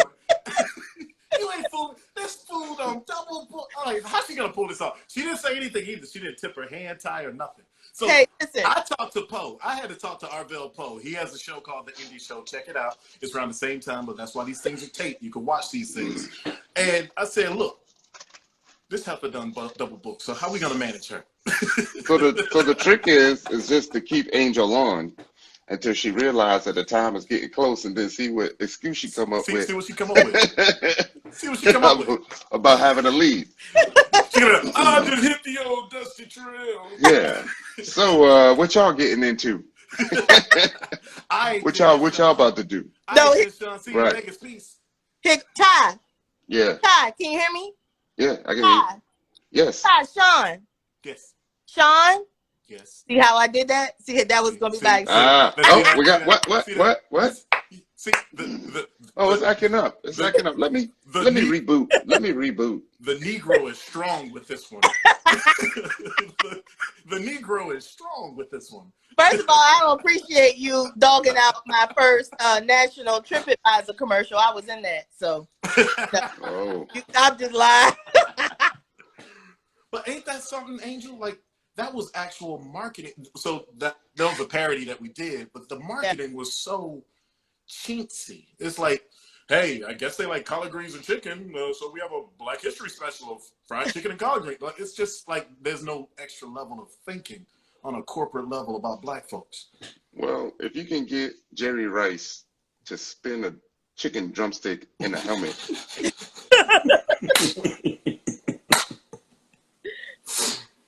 Wow. You know? Yeah, it's not good. Well, tell us as a Black woman. Oh, Lord. Come on. Give us something. That alone is loaded, okay?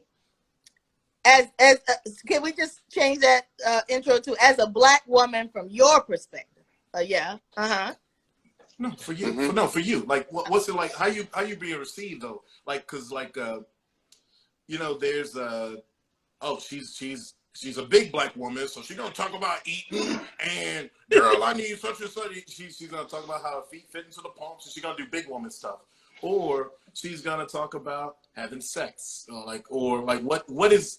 Do you feel that you're trying to like shade outside of some lines with your humor? Explain your humor and the perception of what you think people want from you when you get on that stage. Okay, so just in your question, what stood out for me right away is the line that you said, what you think people want from you. You are guiding any type of your creativity from that, then you might as well just get a drug habit because it's never going to be satisfying. It's never going to be satisfying. So you got to satisfy you. You have to perform and write the things that excite you, that are funny to you, that interest you. Because in the topics that you talked about, weight gain or loving food, being a foodie, none of those things are wrong. You know, it becomes, once we create the art as the artist, it's no longer ours. It's out there. So we're not at all responsible for how people curate it and how they assemble it. You understand? So you have a woman who talks about, like, you know, the Miss Pat show. She's a full-figured woman. She has her point of view of content, funny show, and it's very real for her, right? But then you can have the same, you know, black woman do a different show like Abbott Elementary, and it's a whole nother different experience about having a boyfriend who keeps rapping and, you know, well into his, you know, late 30s. It's a pretty good show too. It's a hilarious. I found 2 episodes of it. It's really good. Abbott Elementary. Both of them very funny shows. So once we create our art and we release it, I'm no longer into, like, you know, paying attention to who likes it. You know, I tell people all the time, comments, never read the comments. Well, Angel, we were on a reality show, and I told everybody I did not read the comments. I watched it. I'm first of all, I stopped watching because of y'all. Okay. Because of us? Yeah, because this next right here, this not how the game is played. This whole change, I was like, I'm out. So I haven't seen any of it. I stopped after y'all because y'all were the last of the twist that I was accepting. Because I'm an OG ready to love. I'm an OG. You know what I mean? Like, I'm friends with them on the great Twitter. Atlanta seasons. People love Yes. Atlanta seasons. Yeah.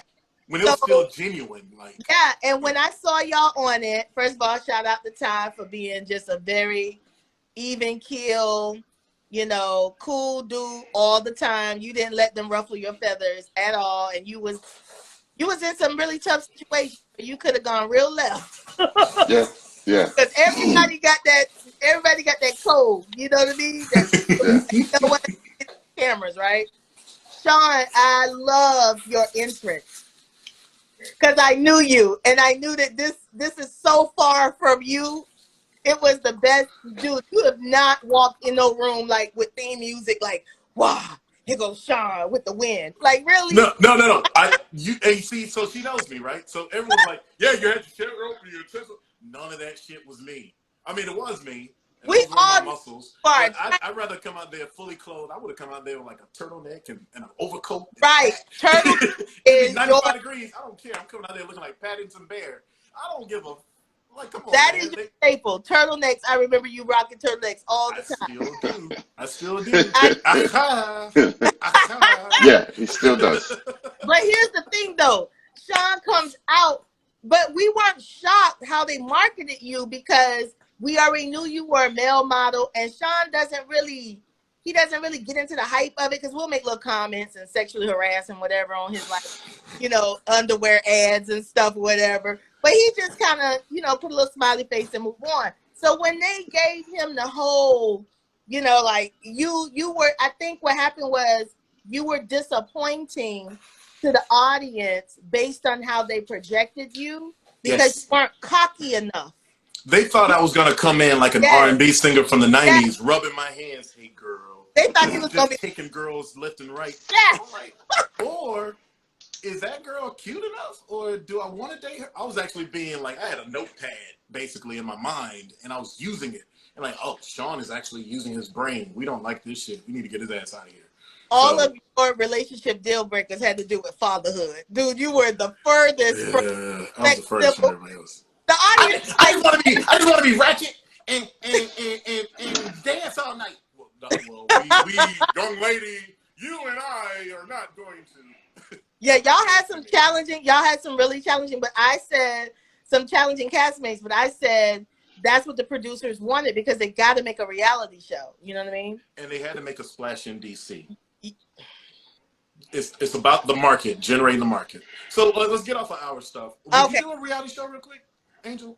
I'm about to bring in another person so we can have Okay. a round table. But I want you to keep talking. Would you do a reality show? Have you done a reality show? I have not done a reality show. Would I do one? I mean, it's really a numbers game for me. It's really a numbers game for me because, it has to make financial sense. If you're taking me out of my life for, 6 weeks, 9 weeks, whatever it is, then that number got to really reflect that. So I almost didn't do it because of that. Like, I was into the throes of it, and then it's like, oh, so we'll give you this stipend or whatever. I'm like, wait. And then I got to do nothing for the whole time? Like, well, damn. Ty and I, we work for ourselves. And for me, it was like, I hunt what I eat, and this is my busy season. Yeah. And I'm actually losing money doing this show without all the jokes about he don't work or whatever. I'm like, this is bogus. But that was something that I really thought about. But I'm like, okay, I'm still single. Let me just give it a shot.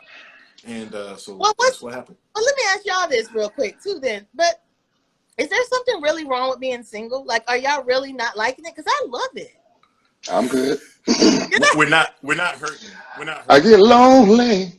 No, I'm good. And that's why when you said, oh, from a black woman's perspective, I'm like, oh, Lord, because I'm about to make folk mad. Well, no, what I meant about from the black woman's perspective, there's so many images of black women either as superwoman or sassy black friend or something like that. There are certain pigeon cubby holes that the media puts you into. Mm-hmm. And so when you get up there, how do you feel you're able to be your dynamic, often radiant, awesome, jokey self?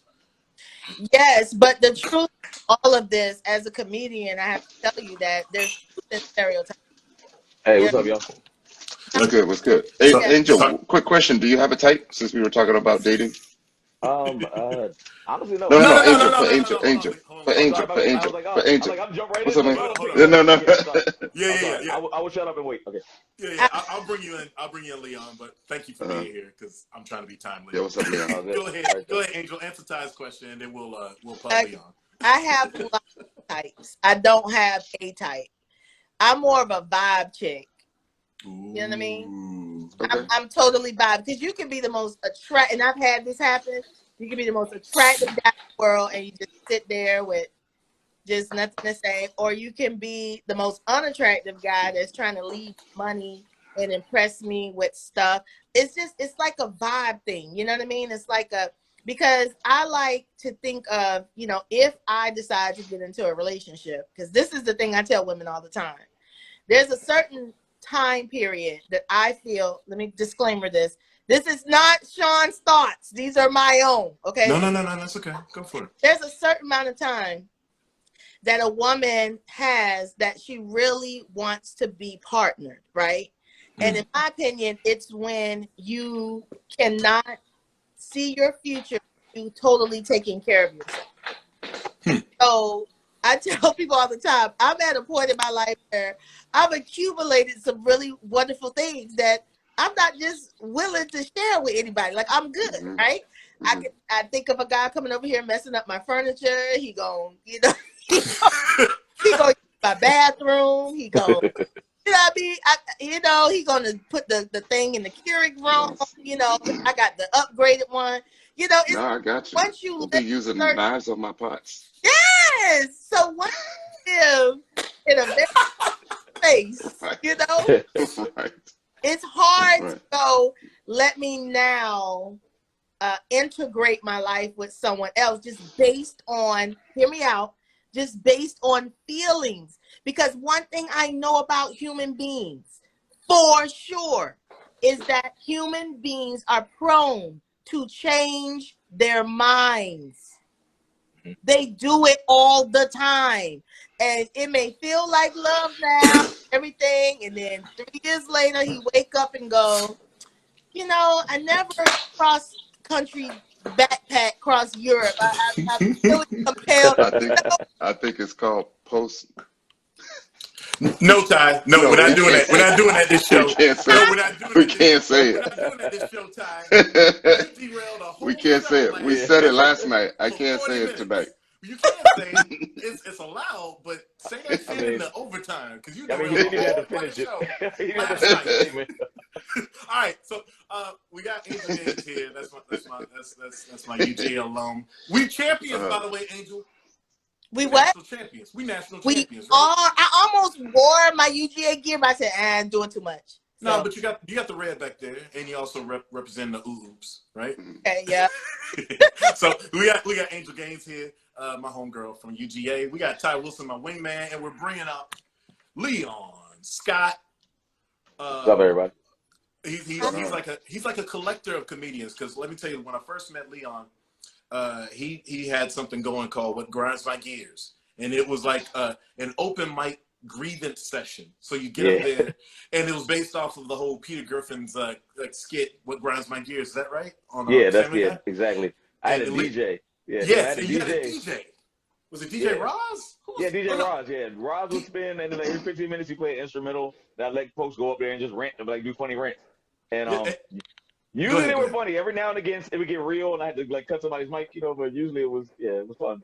Cool. I did it twice, and I started to do like it was like an improv off the top of my head type of thing. I remember getting good responses, so like okay, I can keep doing shit. But Leon is sort of like, I won't say you're a godfather of comedians the younger comedians in the circuit, but that and the way you encourage people, and now he's a writer for the local CBS affiliate WUSA 9, open mic with Reese Waters, who used to be a sports journalist and also was on ESPN, but now he's like just all around humorous and looks like a male version of Queen Latifah. Doesn't he look like Dana Owens? Doesn't he look like Dana Owens? That's a new one. You know what? Because I have to write about him, I have to write jokes about him. But like so I've really asked him. I've asked him who he be compared to, and he was like, the one he usually gets is hanging with Mr. Cooper. Yeah, he's got a little Mark Curry to him. Yeah, but then he also said, like when his hair was low, people said he like Jay-Z because of the shape of his head. But the one he said that really got me, the one where I was like I lost it when he said it, when he was like, when RuPaul, when he's dressed like a man, and I was like, I looked at him and I was like, oh wow, that is actually pretty accurate. Like, oh Jesus. Yeah. I'm gonna find some pictures of Reese Waters and I'll show them to everybody. Real quick. No, but please don't fry my boss while I'm on here. I'm not gonna fry your boss at all. No, I'm not gonna mess. I will mess your boss up, but no, I'm not gonna do that. It's 9:38. It's 38 past the hour. Real quick, you got to give a shout out to my sponsor, Kim Dudley, because her awesome product, Body Butter Bakery. Go to bodybutterbakery.com. You get 50% off. The code is pinned at the top. It's called Rita, RITA, Rita. 50% off of this fantastic product. I use it. I think Tommy wants my pina colada that she sent me. I'm going to be like, hey, brother, you got to get your own. I'm going to be like that old commercial. No, you can't do that. But now we got Angel Gaines here. She's out there in LA. You're in LA right now, Angel, right? I am. I live in LA. Mm-hmm. Leon's right here in DC. Ty and I are in the DMV. I'm in my fantastic studios here in the Shawn neighborhood of Washington, D.C., and we're just talking comedy. So, Leon, we're bringing you in, and Angel, of course, we're going to hold court. Let's just talk about the joke game a little bit. Okay. As comedians, do you feel it's tough to tell jokes now? Or like there's jokes that you see that were told like 5, 10, 15 years ago that it doesn't seem like anyone would dare touch now because there's going to be a 140 character counter to what you have to say. Mm-hmm. How do you all figure with that? Or do you figure that you may or may not be big enough to worry about that right now? Tell me about what your perspective is on that. Okay, I'll jump in. First of all, whatever was funny 15 years ago is not going to be funny now. You know what I mean? Because you think it's too dated? It's too... Yeah, it has to be within the times. It's kind of like if we did, a Claudine movie, and used all the original language. I mean, nobody's saying, what's that? Yeah, and all that. Like, saying so. One thing about comedy is that it's an art form that has to evolve with the time, right? Because what's funny and relative is where we draw from, and it has to be within the now. I don't think that comedy is difficult. I feel like whatever it is that your brand is, you need to be true to that. And some comedians, their brand is controversial. They want to say the things that are not politically correct or that you learn in corporate America not to touch. That's their brand. So they don't care about the smoke that they get from that. Because the people who buy those tickets want to see them do that. Yeah, and exactly. The people whom I've seen mostly that got trouble, quote unquote, cancel, whatever, was more about sexual issues and inappropriate sexual stuff, Louis C.K. or Cosby. well, I mean, I was thinking like Louis C.K. and stuff. I was saying Louis C.K. I said that earlier. You know, or they are not comedians and wanted to take on the role as a comedian, like Nene Leakes when she did that Uber joke, or the girl from E! News when she says Zendaya looks like she smelled like petroleum. You're not a comedian. So people are going, you represent a whole nother brand, and that brand doesn't make jokes about people who they want to cover. So I don't see as a comedian that it's a problem. I just see it as a problem when other people who are not comics are jumping in trying to do stuff. Take that, Leon, and and expound on it a little bit. Well, Like, I it's a mean, craftsmanship to the jokes. well, You yeah, I just mean, can't go out there and everything tell she said, jokes. and then a lot of people, you know, or like, you know, people who just honestly go for that shock value, like they don't have a punchline, so they go for that, you know. So like you said, not comics, you know, basically who, because there's a lot of folks who, you know, they like the people I've heard complain usually are people who say some way out of bounds things that they probably wouldn't say like at work or whatever, or like in front of like certain people, like, and which, you know, as far as I'm concerned, I know that there's a for me, like 15 years ago to now, it's like you said, I've grown as just a person, you know, in a lot of ways. So I'm probably not gonna tell the same stuff or even find some of the same stuff funny, because it's like, you know, I'm like, okay, I'm a little more mature now. But I don't know. I mean, I do agree that, you know, usually the folks who are really worried about this are people who just don't really want to keep evolving, or don't want to, or just don't care to just think about how what they say affects someone else, you know. And but for me, usually it's when it comes to, like, you know, usually when I see it becoming like a controversy, it's usually because they went after like some group of people or whatever, and I'm like, okay, so yeah, which I hate to say, like, you know, the people always say low hanging fruit. I hate to like just use the stereotypical, like, you know, just the shit that everybody, excuse me, I don't know if I curse, but the thing that everybody says when they're talking about Hey, this. you can But cuss. okay, cool.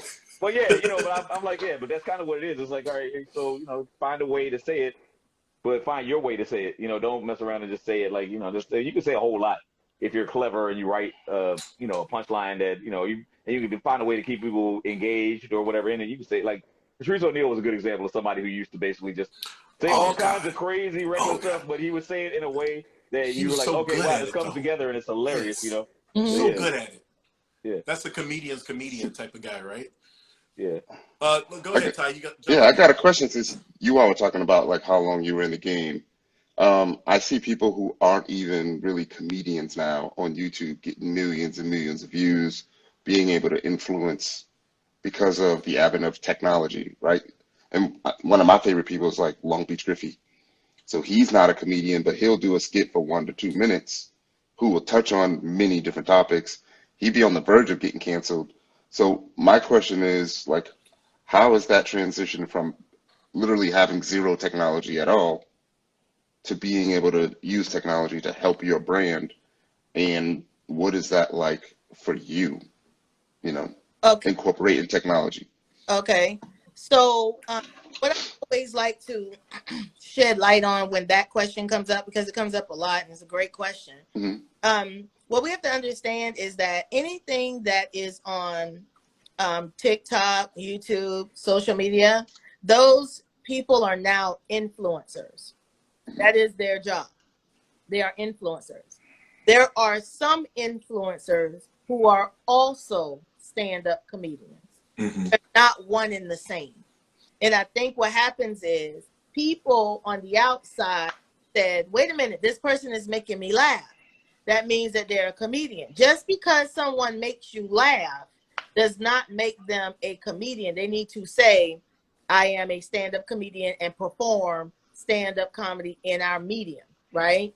So I am all for artists who can write, because basically what you're seeing is a whole bunch of genius minds create their own Saturday Night Live show on YouTube or TikTok. And the thing is, all Saturday Night Live writers were not stand-up comedians.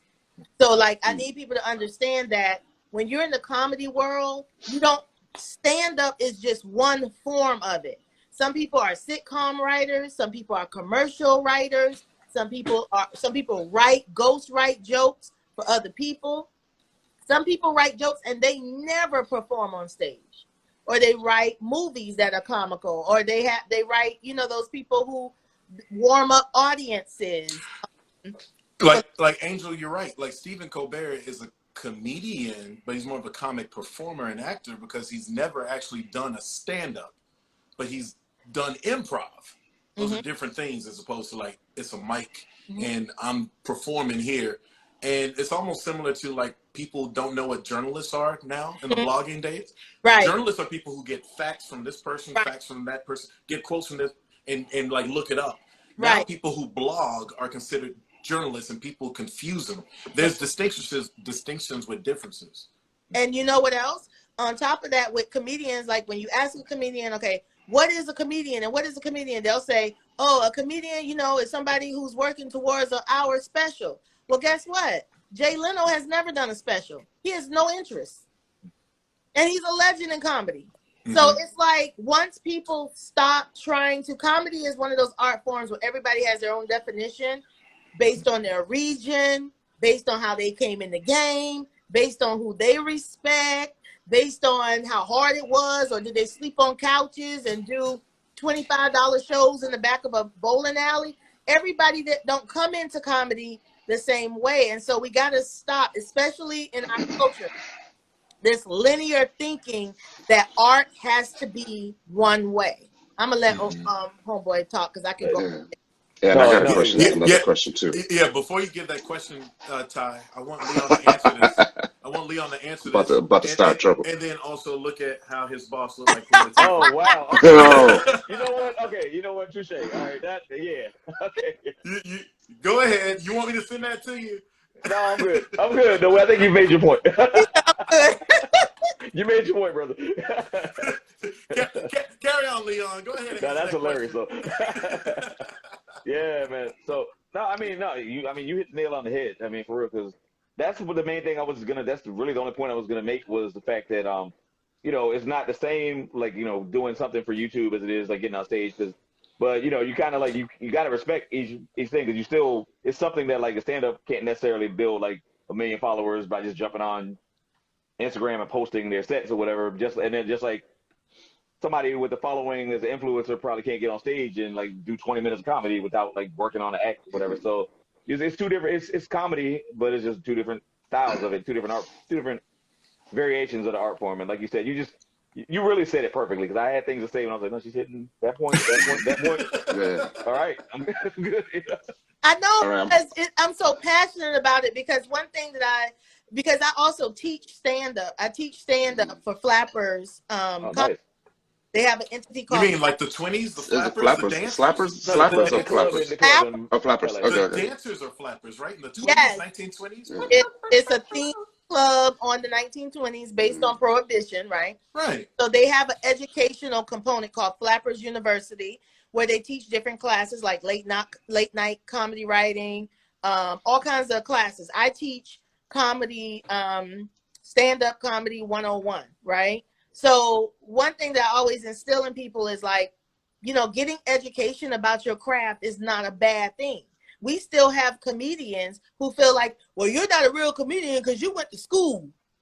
See, stuff like that.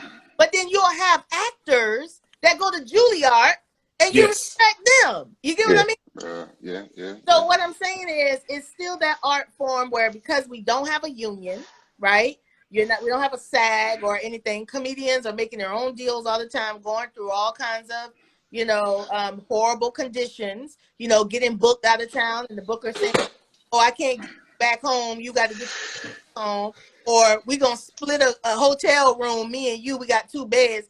Like that would never go down in SAG, right?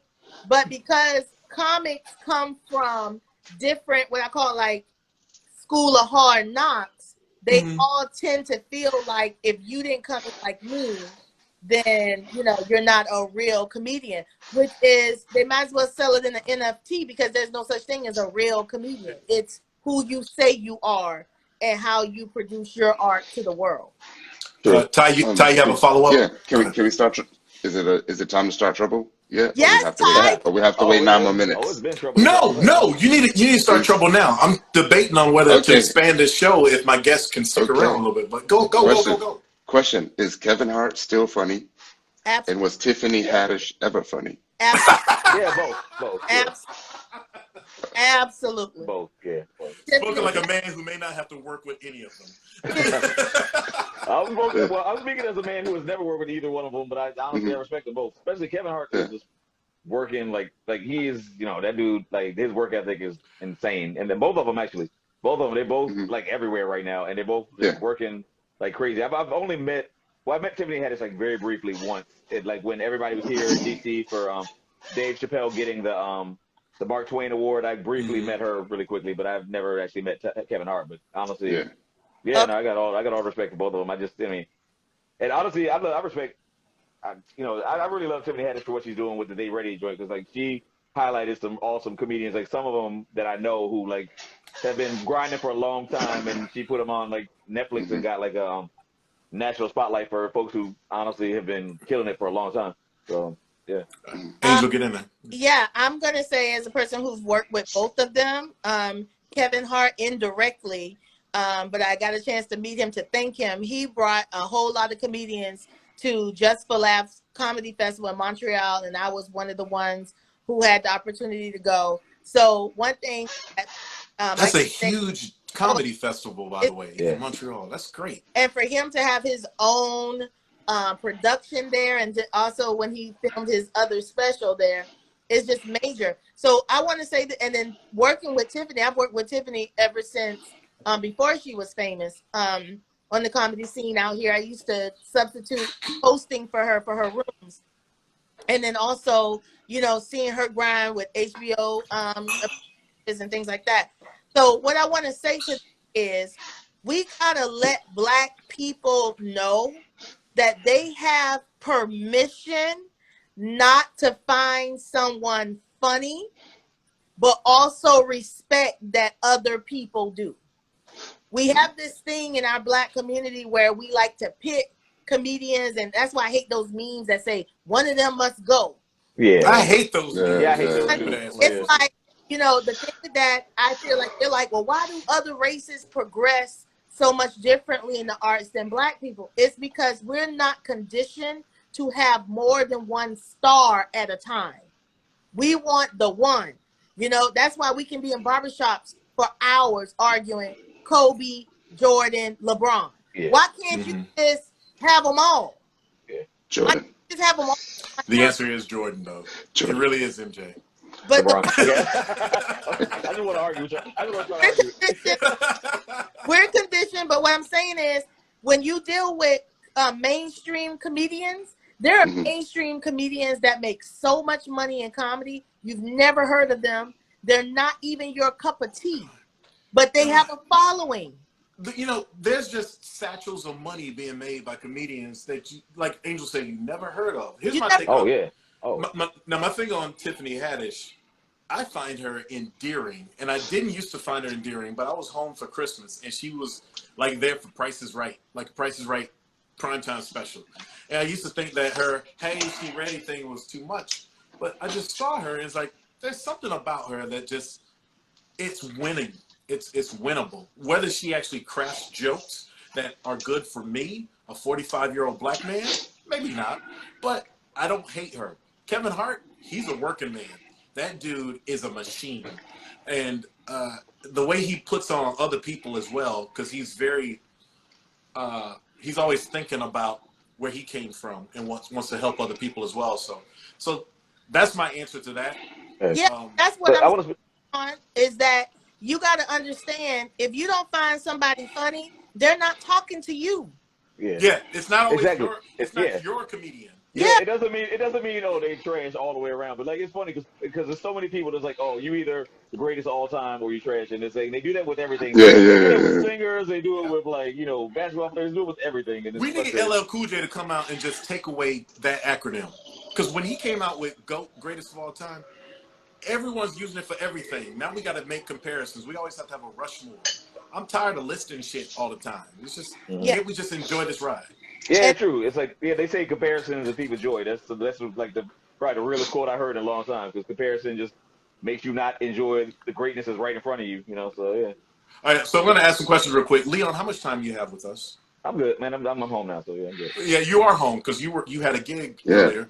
Yeah. Angel, how much time you have? How much time you have, Angel? Angel has 14 shows to get on tonight within the next 12 minutes. I'm gonna fix y'all for these hand shoes. If y'all let me go get some wine, I got all night. Do you? Yep. Okay. Nice. So here's the thing.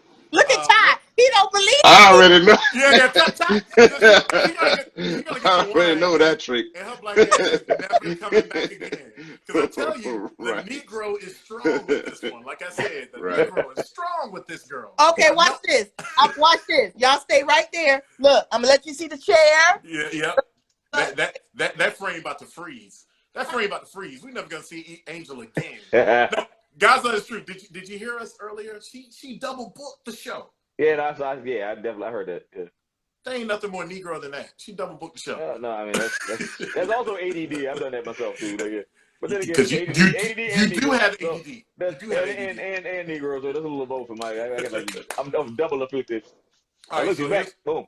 So here's what I'm thinking. I would like to run this till like 10:30, the actual show, and then we'll have overtime. So it's optional. But if you can stick around till 10:15, 10:25, because I have my summation after that. That's where we'll have our cut point for the YouTube show. IG people, you'll be rewarded with the overtime. You're welcome to watch and stick around for that. But like T minus another 25 minutes or so. Shawn is so professional. He acts like any of that makes sense to us. But,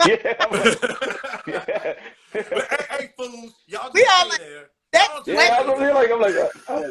just not like you're at work where you don't know what's going on. Like, okay, yeah. Right. I got it. Angel, Leon act like he don't do TV. He's at the news station. But guess what? There's still a whole lot of TV terms. I've been in there 4 years. There's still TV terms. They say I gotta like go on Google. But that machine over there. Okay, all right. I learned them on the fly. I used to be a journalist, so I know that bit. But the TV part, there's a certain thing. So that's why you read 58 past the hour. Although, quite frankly, it's really 53 past the hour because I started at 8:05. So 53 past the hour. He's good at that. You remind me of the radio stations when I was a kid getting dressed in the morning with listen to gospel music. It's 38 past the hour. We got Angel, that's for them to let you think that they are there live. Them jokers are not there live. They're going to church like you are. They already take the shit. They just sync it up. So 38 past the hour. I mean, as someone, they don't tell you what time it is. As someone who worked in because the show that I was doing, the first show that I was doing was called Get Up DC. Before it was still writing for the same comic, Reese Waters, but it was live at 6 a.m. So this is comedy, first thing in the morning, while people are getting ready to go to work and everything. So we had to do stuff that appealed to, like soccer moms and just everybody else getting ready to commute and stuff. So which is cool, but just a challenge. I wouldn't even say limiting; it was a challenge. Leon, because I'm an insomniac, I stayed up. I would watch some of that. Yeah, I would do like rough fire. It's like, man, we don't want to hear this shit. But I'm gonna tell you why it's harder and why it's going so much better now. Even though honestly, that's the show where I got nominated for Emmy right before was the morning joy. But you see that he just dropped some shit. He just dropped. Yes, I did. I was like, aha, put my dick on the table, boom. All right, but for real, it's wild because every 7 minutes we had to break to go to news, traffic, and weather. So even when we started getting a rhythm, it was hard because you had to start right back over again. But and it was a little frustrating, but it was cool. I mean, it worked, but it could have. This is so much smoother what we're doing now since it's 7 p.m. over 6 a.m. So and you guys are 30 minutes this time, right? And then plus I don't have to start writing at midnight and live on that graveyard shift thing, and then basically leave work and go home while everybody else is coming to work. It was just weird. I didn't like it. How many real quick before we open it up to everybody else? How many writers were on that show? It's just me as myself, and then there's another comedian named Randolph Terrence who's really funny, and it was us two, and then we had our producers would add stuff to the edits, but it's just basically us two. Hey, I write stuff. ain't got no resume or nothing, Yeah. Well, I will tell you this. If this was a national show, we have room for a larger writers room. That'd be great. But yeah, they barely want to pay us. So I mean, okay. Yeah, local budget. That's right. Don't do too much. Yeah, that's right. I already just told like, your okay, boys Queen let me dial it back before. we're here with Angel Gaines. Because there literally is someone who works at the station who just put a comment up here. So yeah, so let me dial that back. Hey, I love this. Hey, Your hey, 09 is great. Hey, check it out. hey. We're at the top of the hour, although technically we're not at the top of the hour because when we recorded this, it started 5 minutes late. But anyway, we are 56 past the hour, 4 minutes till the actual hour of the show, and we're here with Angel Gaines, former UGA alum, national champion. It's like we won the shit, right, Angel? We won. We were on that field. It was just such an amazing moment. Oh Yes. my God. Yes. Oh God. Go dogs. Go dogs. First- Angel Gaines out there in LA. The Angel First Gaines. time, huh? Follow her. Shut up. Shut up. Oh, I'm about to mute. I'm about to mute Ty. We're about First to lose time, the huh? wingman. I'm about to clip my wingman's wings. wait a minute.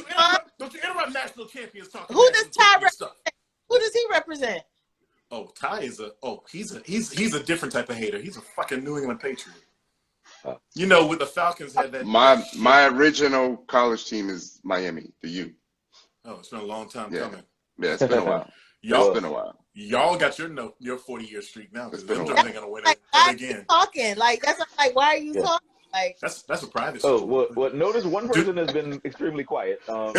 Hey, Leon. Yeah. Hey, I mean, Leon. I went to Hampton, so I'm like, basically, I got my Hampton blue on tonight, but yeah, we're a small black college. We're not winning the national championship.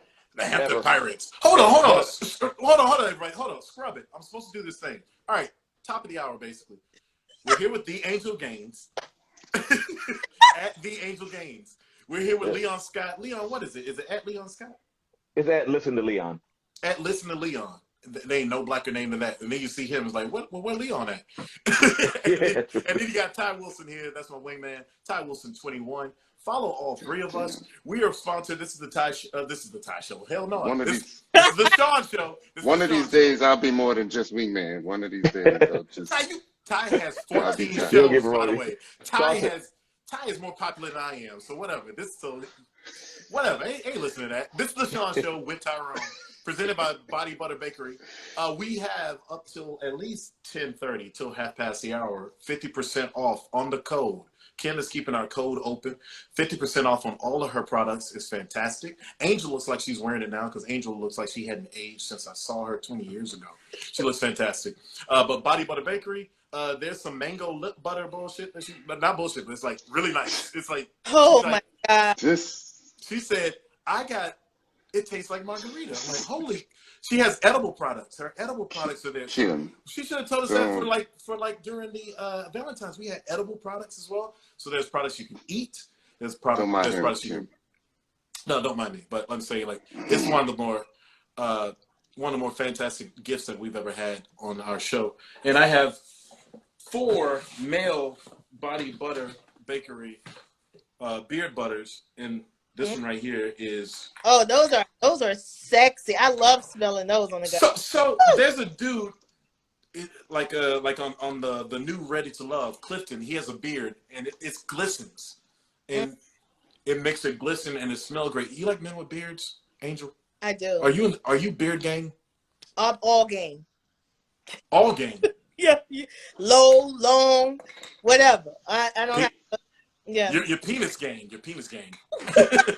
I'm penis gang. Leon, what you do to your beard? Or does your light skinness like carry you through? I mean, no, I don't have Bruce Leroy superpowers, so I gotta take care of things, bro. Like, but yeah, I mean, I have a couple different like beard oil things. I use it every now and again, but I really just trim it or like go to get a barber to trim it, as part of my beard. But I don't really do anything too extra with it. Now, I make jokes about and plus, the angle I'm showing, you see a little bald spot right there. So so even though it's as good as but it's enough. It's enough. Yeah, it's enough coverage. It's enough coverage. It's about 97%. 97%. Leon has a thing where he talks about light skin jokes. He has. And literally the name of my website is lightskinjokes.com.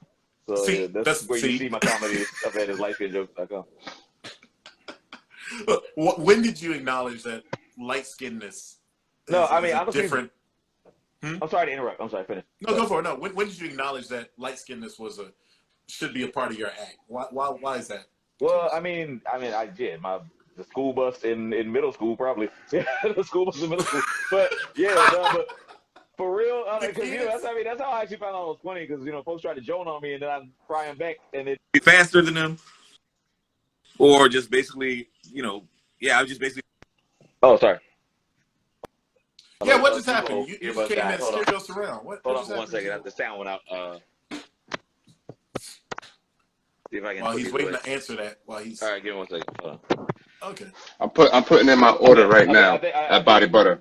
Do it. Right. It's 50% Can you off. hear me now? Someone just bought $110 worth of stuff for 50%. Oh, by the way, she has only 3 gift cards left. So leave a comment in the chat, and she will, by random selection, give away three more $25 gift cards. So please do that, guys. All right. Hey, can y'all hear me don't now? want to listen. Yeah, I can hear you. Okay, Tyrone, cool. however, he's doing too much because he's buying Body Butter Bakery.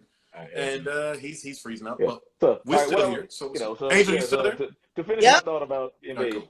To finish my thought about being beige. Yeah. Now the reason why I bought that URL was there's one mic that I used to go to, and the host used to always like make light skin jokes when I went on stage right before I went up. He'd be like, "Oh, this next dude, so and so, he waffle colored or whatever." They would just make a joke, and so I was like, "Guess what? The URL is $7. I'm buying it." And so I did that. And so the next time he did it, I was like, "Guess what? Check out my website, light skin jokes," and I could tell who looked at it on their phone when they started laughing. And so I was like, "All right, cool." But I honestly, at this point, I am trying to figure out a way to get my actual name from the person who has it right now, because somebody's just sitting on it. Somebody's just sitting on the URL for Leon Scott, and I know it used to belong to like a drummer in the UK, but it's like basically now every time I search for it, it's a different price, and it's more than I want to spend for a URL. There's a drummer from Loose Ends taking Leon Scott. No, a drummer from Loose I don't Ends know. is a UK. But guess what? That's not even the worst Leon Scott from the UK. I found out because I Googled myself to see where I was on the Leon Scott depth chart. Yes, I did. I Googled myself to see how I looked out on Google. Well, like I did that when an Emmy nomination came, and I Googled myself. There's a British underwear model named Leon Scott. Like, this dude has an accent and like he's ripped. So I'm like, I thoroughly hate his whole existence. And if you Google Leon Scott, you're gonna see him, and you'll realize why I don't like it. But I don't know the dude, but he might be cool. But I'll never know because I'm hating. Because I'm hating. Hey, Angel, that's kind of funny though. Like, Right. there's a brother in Britain just. Yeah, so, there's like I am the inferior Leon Scott, which sucks. Like, you're not the inferior Leon Scott. We just don't know who you are. Yeah, I got time to build up. So like, give about 10 years of push-ups. I got it. About 10 years of push-ups. Angel, what's your website? Do you have a website? Yep, angelgains.com. Very simple, and that's GAI.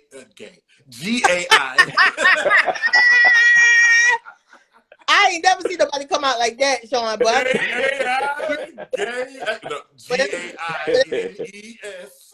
GAINES.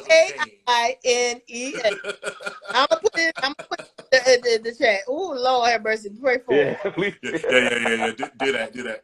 Also, Kim, Angel said, could you hook her up with the code? She wants to buy something, but she'll be done when the show's over with. So she wants you to keep the code for her. Kim's probably gonna hook you up, Angel. Okay. So comedy now. So you look at guys like, say, a Joe Rogan. First of all, is he funny? Secondly, there's comedians that have sort of stretched out beyond what they originally started, right? Like, there's comic actors and actresses and Oscar winners and now controversial podcasters. What are your thoughts on the stretching out? Is it every comedian's dream to be just a performer, or is the mic sexier to you all? If you had your druthers and you could make all the money in the world one way or the other, which way would it be and why? Shawn, I went through that whole breakdown about all the ways to be a funny person. I know. Gave us but I got to get Leon in here too. So. Oh, okay. Yeah. Honestly, like, yeah, it's kind of like you said. I mean, I kind of want to do a little bit of all of it. I mean, because I love stand up. I'm literally writing social content for the host of the show. I write a lot of stuff for his Instagram and things. So it's like I kind of want to just I want to kind of confront, like, not confront, but I want to be able to like touch on as many fronts as I can, especially as emerging technology comes out, because I feel like that way, that way it'll keep me fresh, it'll keep me sharp, it'll keep me writing. But I mean, ultimately, I love the stage the most because I love hearing the laughter live in the moment, and I love just being in the element, because like not knowing, like, kind of trying to figure out, okay, this is, just trying to like, trying to read the room and then just do what I got to do. And then if somebody like, and also observing what's going on around me and stuff. It's fun. It's a great challenge. I love it. But ultimately, I love all of those things. So I would kind of want to keep doing at least some combination of writing, getting on stage, because I feel like that's how I learned how to write for other people, was by being able to construct a joke for myself. And how long you been doing? How long you been doing this, Leon? How long you been?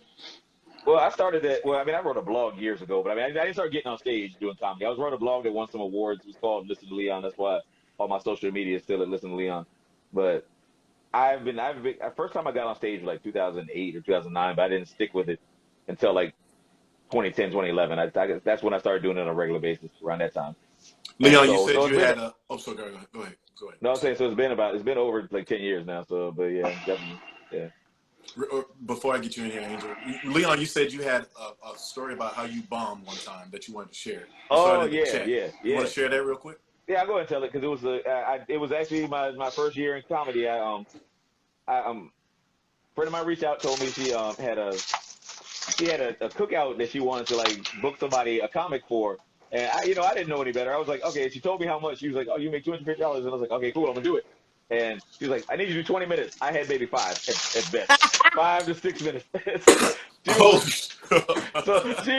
So I said I would do it, and then I get there. As soon as I get there, the birthday lady was turning like 50, I believe, and her husband, they were both drunk already. And the husband looks at me, and he's wearing like a lime green short set, and he was like, you don't look funny.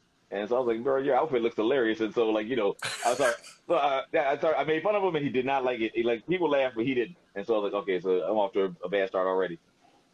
She told me, okay, don't curse. Everybody that cookout was cursing, including the little kids.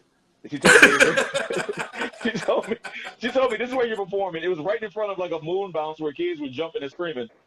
And she never told me what I was going on. And like people were dancing when the DJ was playing. And she grabbed the DJ's mic and just said, DJ, cut the music. What's your name again, baby? Oh yeah, Leon. Leon's gonna take some jokes, and just threw the mic at me. It was the worst, and I had no idea how to even recover from that. So I was just like, that went into my set. They listened for like about those 5 minutes that I had, which I'm proud of, because then it was just terrible. And like somebody in the back started doing the Apollo Theater mountain siren, like, woo! I was like, okay, I'm getting the mountain siren. I believe that, ladies and gentlemen, good night. I got on stage. Trying to get out there as quick as possible, because they'd already paid me. I tried to get out there as quick as possible. And I get to the door. There's a dude at the door waiting, this old guy, and he was like, I thought you were funny. It was like the nicest thing he did. It was basically, he was saying, please don't kill yourself. Like, he was like, I thought you were funny. It was so bad. The woman that I took to this show, like, we had sex like twice, like the night before that morning. And like, then, we ain't gonna work. On the way back, she's like, yeah, I don't know if I think we should just be friends. Wait, did you lose some because you bombed that night? It was breakup bad. I'm serious. When I say that for real, I mean it. It was breakup bad. It was terrible. Like, honestly, I'm just so glad. Like, I had to get out there as quick as possible, because I didn't want them to try, like, anybody try to fight me and get their money back for what they paid me for that. So yeah. So I was like, let's leave immediately. That's a good bomb story. Angel, you got a bomb story? Yeah. If you good at comedy, you got plenty bombs. Yeah, definitely. Yeah. Can you share one with us? Yeah, let me think. What's a good one that you might can relate to? And I like while you thinking. I like that you said, if you're good at comedy, you've got plenty of bomb stories. Listen, yeah. let me go ahead and take that a step further. If you're good at anything you do, you fail. Yeah. You fail. You fail a lot. Yeah, you have Very to true. fail and fail forward. That's how you ride bikes. Use your knees and fall. Bust your ass. You're gonna bust your ass riding this bike. Go ahead, Angel. God, you got a little bit of undertone going on in I was gonna say. You noticed that, Leah? I noticed it too. Yeah. What you talking about? What you talking about? Every time Shawn talk, I go, wait a minute. How do I feel? I wanted to talk about you busting your ass. He's like, Leon, you see what I see though, right? He's like, when you ride a bike, you gotta relax your throat, and I'm like, whoa. I love that Leon. Leon and I are both Sagittarius, and so we gotta cut each other up no matter what. 'Cause he ain't shit. He ain't shit. Ain't ever gonna be shit. Ain't ever been shit. Oh man. Yeah. And Shawn will be like, speaking of throats, have you tried Speaking of this throats. edible body So bodybutterbakery.com? And it's hey, that was Kim. Hey, Kim, that was Ty that time. it's Body Butter Bakery, Yeah. Shawn. Kim just shakes her head every time. The By the way, URL, she said she got you, Angel. She said she said just take care but of no, the URL's but wrong in the pin, slowly Shawn. becoming a creepy uncle. I just want to let you know that. Slowly becoming. You know what? The kids and Shawn in there, y'all come on in here. Y'all come. How about the creepy uncle? All right, so yeah, you're right, Okay, Tyrone. So so go ahead, answer the question while I fix yeah, I fixed this that bad for you, so comment. Kim. bombing. I see it. I would say, my greatest humbling experience of bombing would be 10 o'clock shows, several of them, but I'm just going to go right to Comedy Union. That used to be my nemesis. 10 o'clock p.m. Comedy Union. Because the audience, not their first place they've been, and they've already been drinking a little bit, so their expectations are hella high, and they need it fast. And I was up there, and they already smell blood, because I already knew that I ain't had it. Because as comedians, if you honest with yourself, before they introduce you, you kind of go, I ain't got it tonight. So what do you do? I hear pictures talk about this. Yeah. I had to go up there, and they could listen. Listen, any comedian knows the last show of any club is going to be your hardest, your most difficult crowd, because their attention span is already shared. They already have night experiences. They're not coming like the 7 o'clock, which is we just got here, we're ready to eat our wings, and like 10 o'clock come. Let's see what they got to do. You know what I'm saying? Like, they come with an energy You like, ain't funny, nigga. Exactly. I got up there like this. Yo. Right. I got up there like this. It was over. It was over. When I tell you the silence, I'd rather be booed any day than the silence. Yeah, that's the worst, the silence. Yeah. Well, Letterman tells you you're supposed to embrace the suck. The silence is a self-esteem snatcher. It's like you up there like this. And it's like, well, let me go and let me leave. It's like, no, be humiliated. Then you're trying to go on. You're trying to transition. You start, your brain is like, what to do? Your fight or flight reflexes come up. Your body's saying run, but your spirit saying stay. And your ego is like, jump, kill yourself. So it's like all this stuff is going on, and you just somehow finish your time and pray that light come on. And a good club owner will light you early. Yeah. And he did. And when that light came on, I'm like, thank you, Jesus. I got a question that's the opposite of that. Go time. Because I know what my moment was, and I be hoping that everybody could find this moment, but I call it the figuring out who the fuck you are moment. Okay. And essentially, there's a point in your career where you say to yourself, like, I can do this. Like, I am somebody, right? And I'm not wasting my time up here. So do you remember that moment? Ty took my question. Yes, but that moment does not exclude you from bombing. Because bombing is about the material. Exactly. Who you are as a person. You could be a celebrity and bomb. We've seen that. You know, the problem with celebrities that bomb, they get exploited because there's so many, TMZs and stuff, whatever. Yeah. And you can have a bad night in whatever you do. So I never forgot who I was, because first of all, you got to remember, to get on stage, you had to have been doing something right to get there. People don't just give you opportunities. You had to have been doing something right to get the opportunity. But at the same time, if you're doing material and you're not confident in it, or for whatever reason as an artist, you have like an issue that night, you're going to bomb. That's just what it is. Yeah, and, true. and you could have killed at the 7 o'clock. Yeah. ripped the But it's a different ball. crowd at 10. Exactly. 10 o'clock. See, the thing is, in comedy, our game is every possession is 0-0. Mm-hmm. You know what I'm saying? You don't. You never have a lead. You never. No, it's game over. I ripped that. Game over. You 0-0 now. New possession. You don't get to go. I was funny at the 7 o'clock. Ask them. Yeah. You got anything on that, Leo? Yeah. So that's how I always remember it. It's always 0-0. You only as funky as your last cut, right? So it's like you gotta in comedy, you don't get the, and that's why I try to tell people, like they'll say, "Oh, I went to see, like a celebrity, and they weren't funny," and I was like, because you're seeing them work on new material, and it's not funny yet. Yeah, it's never funny yet, and they're special, so they got to do new jokes. Well, Leon, take that and then also talk about as a comic writer, where you don't get feedback until you see, even the ratings aren't real feedback, but you don't get feedback until you hear who watched the show, you saw the tape or what have you. So it's a much more delayed gratification. How does that work as a writer doing comedy? Yeah, definitely. Well, I mean, first to what you said about first off, the 10 o'clock thing. I used to have a comedy show that started at 10:30. Like me and my friend Haywood, we started a show called, and it was really fun every week. But yeah, every now and again, you get some folks that were out partying before, they were drunk. Everyone was drunk and terrible. They were all terrible. Or they walk in the door and they just walk in the door like, okay, make me laugh now. And I'm like, all right, well, yeah. No, I was gonna tell another long story. No, go for it. We have a little bit of time. Go for it. All right, there was some folks who came in there. Like, honestly, this is a whole story about how the front row. I dealt with a heckler one time. I tried him, but the whole front row tried to fight me as a result. So this happened because the dude was there on his birthday. He's really drunk, and I didn't know it was his birthday. Didn't really know he was that drunk until he started kind of talking really loud. And so I'm doing my set. People are laughing. He's right in the front, and so I couldn't ignore him. So I was like, "Hey, man, I don't want to be like a teacher. Why don't you repeat what you said for class?"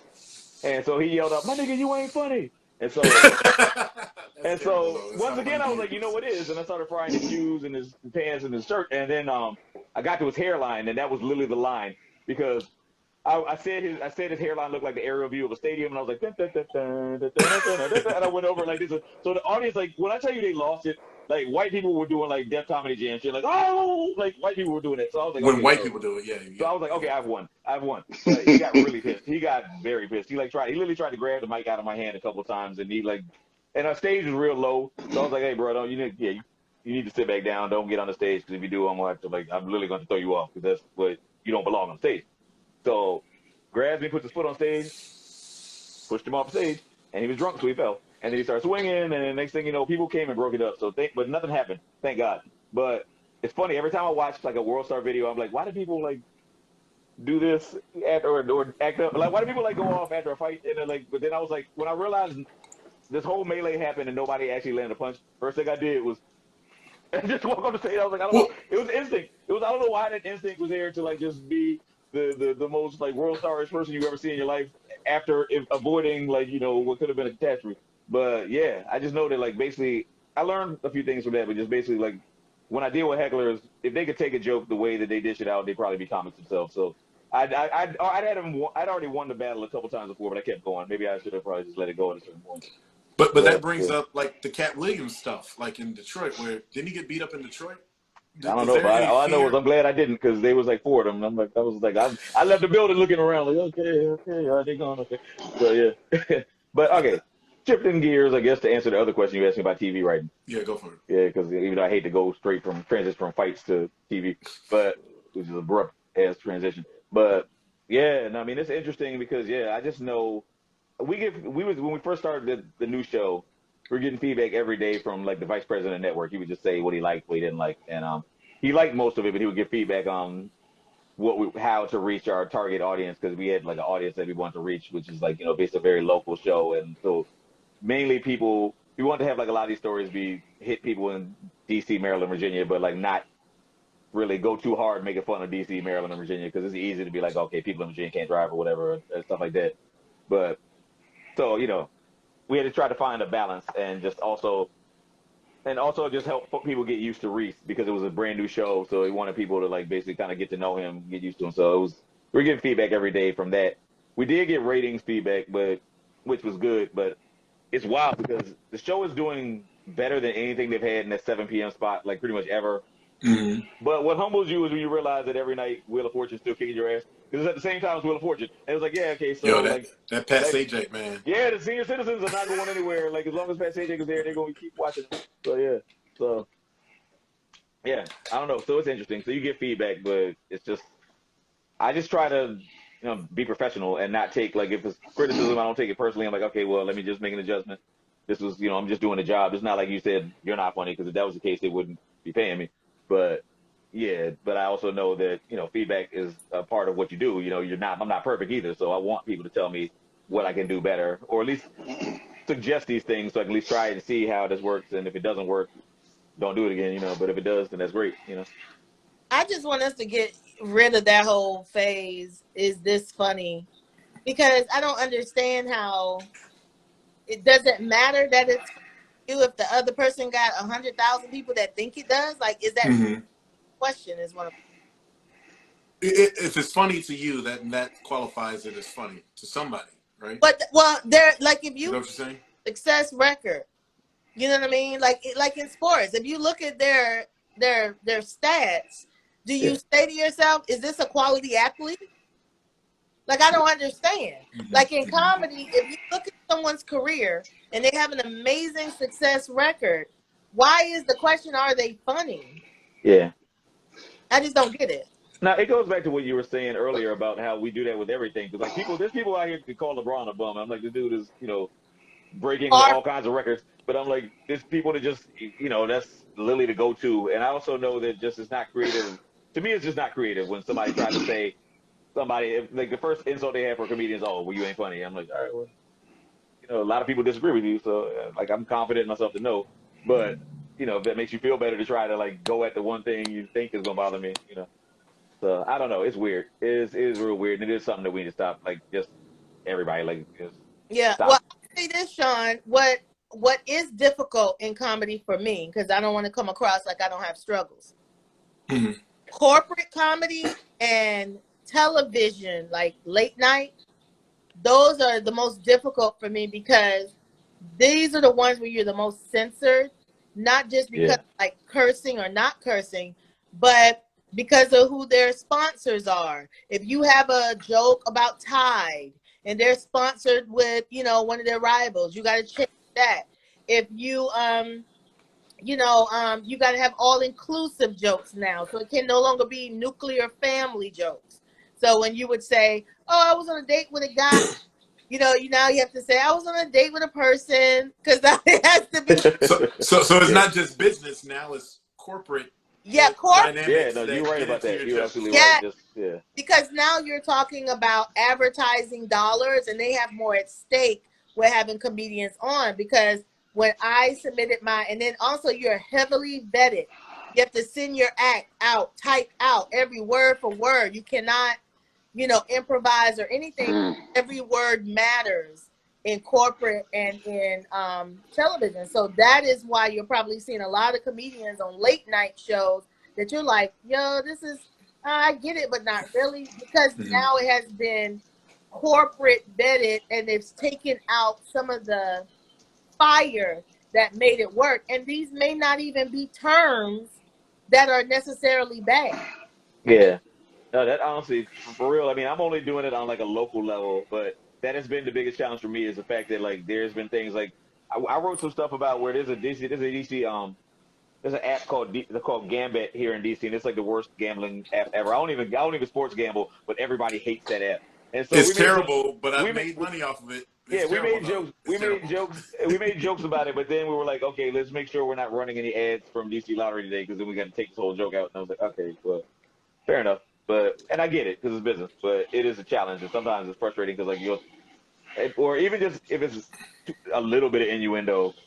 Like I had something where the word dirty was censored, like just because it sounded too suggestive in a joke, and I was like, all right, fair enough. All right, whatever. So this is where I do my thing. It is 25 past the hour for the show. No. We started at 8:05. It's 25 past the hour. Damn it. 25 past the hour. We're sponsored by Body Butter Bakery. I'm gonna actually wrap the show right here. My guest will stay on a little bit after. For you IG people, this is special to you. You YouTube people, just come over to IG next time when you see the show taped, and you'll see the live bits. But the live bits will not be available. But we're gonna have this as our edit point after I do my Shawn Says, and we're gonna wrap it up. But I want to give thanks to Tommy Taylor Jr., who he's still hovering around there. I see he's in the comments. Yeah, so he was commenting, man. Hey, He's love still in Tommy. the That's what comments. I do, man. Tommy's good. Yeah, people. so Tommy, I'm gonna figure out how to get 5 Negroes in a Instagram chat, because that shit You can't. it's impossible, right? As the French would say. But we're gonna do some more conversation after this. Gonna wrap up the show, and then I'll preview the next week's show. Thank you to Angel Gaines at theangelgaines.com. Not theangelgaines.com, but is it theangelgaines.com? Is that you? Bought both of them, so You bought both of them. But for certain, for my IG fans, she's at the Angel Gaines. Yes. And at the Leon Scott. Is that right? No, So at Leon Scott. At Listen to Leon. At Listen to Leon. Because Leon can't take his own name because there's like drummers in Britain and shit. Yeah, got his own stuff. there's a sexier Leon Scott out there than I'm hating. Yeah. Nah, he's not sexier than you. You're the light skin of the light skins. You're the Shabba Leon Scotts. He just did more push-ups, that's all. He did more push-ups. and of course, my wingman, Ty Wilson, 21. We're going to wrap this up. I'm going to give you a Shawn Says, and then we're going to have a cut point. Everyone just be quiet for a second, because this is also going to be potted out, and we'll wrap it from there. Shawn Says.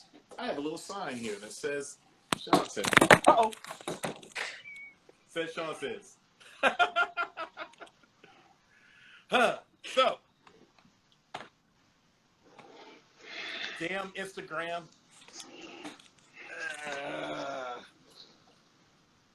Hello, friends. Can you all hear me? Yes. Yeah. Good. Because I'm going to do this with the... I tried to laugh as quietly as possible. I'm sorry. No. This is a good show. Bodybutterbakery.com. This is what I'm saying. When you take stuff too serious, the universe will bring you back and be like, yeah, exactly. I'm live. Because he thought he was in CBS studios right now. Right. Hey, I'm sorry. This is how you do it. Okay, 5, 4, Shawn Says. Everyone, camera 1. Yeah, like everybody be quiet. I had it all ready to go, too. Everything was perfect. And now he's dark. He done messed up the set. And that's called karma. I think the power went out. What the fuck? Leon, yeah. before you came on, he was clowning my backdrop. Yeah, I heard it. I was watching. Oh, yeah. So I saw that. So yeah, this came back to karma. Yes. Everyone's talking about karma. It's not correct. Karma's not a part of this. Although it is funny though. That's the lady part's like, everybody be quiet. I'm like, that's the worst part. Because you told them to be quiet right before it happened, so everybody had to notice it. Like you couldn't even play it off because like you told us to be quiet. It was, man, this is gonna be the best edit ever. The quietest laugh I've ever had in my life. I swear to God. Shawn's like, we'll edit that in post. Yep, that's just gonna be a post. You probably keep that in. That's great. Roll Tide. Look, Cletus, I'm about to block somebody. Yeah. I come back to Roll Tide. I just told him that's another comedian, Cletus. He know that he won, and so he tries to harass me. Look, Cletus, we sure don't care about Roll Tide. This is Shawn Says. This shit's important. Important. Shawn, you want me to count you in? Okay, no. Shawn. Oh, you want to count me in? Go ahead. Yeah, go ahead, Angel. 2, okay. Here we go. And 3, 2, 1. Thank you, everybody, for coming. Everyone shut the hell up. It's a comedy show, so we're supposed to have some mess ups. With that said, this is the only little takeaway that I had, which is kind of interesting. The comedian can seem to do anything, and after all, Mel Brooks laughed and mocked at Nazism and Hitler in his best material. Moliere's Tartuffe pointed out hypocrisy in the French Revolution and made the ground fertile for eventually a revolution a century later. And hell, the Wayans brothers single-handedly ended the hood gangster movie genre in the 90s when they poked fun at all typical hood film tropes with don't be a menace while drinking your juice. Don't be a menace in South Central while drinking your juice in the hood. So yeah, comedy by poking fun at the boogeyman often defeats the boogeyman, cuts down on the schoolyard bully. But can a comedian defeat a warmonger?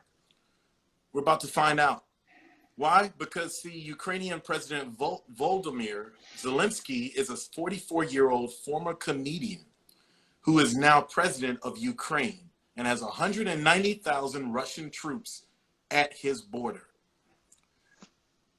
So, as his country is primed for invasion, he first tried to laugh it off, tell the nation that the Western nations were overhyping the Russian threat, telling his people that everything was fine. But today, he's everywhere.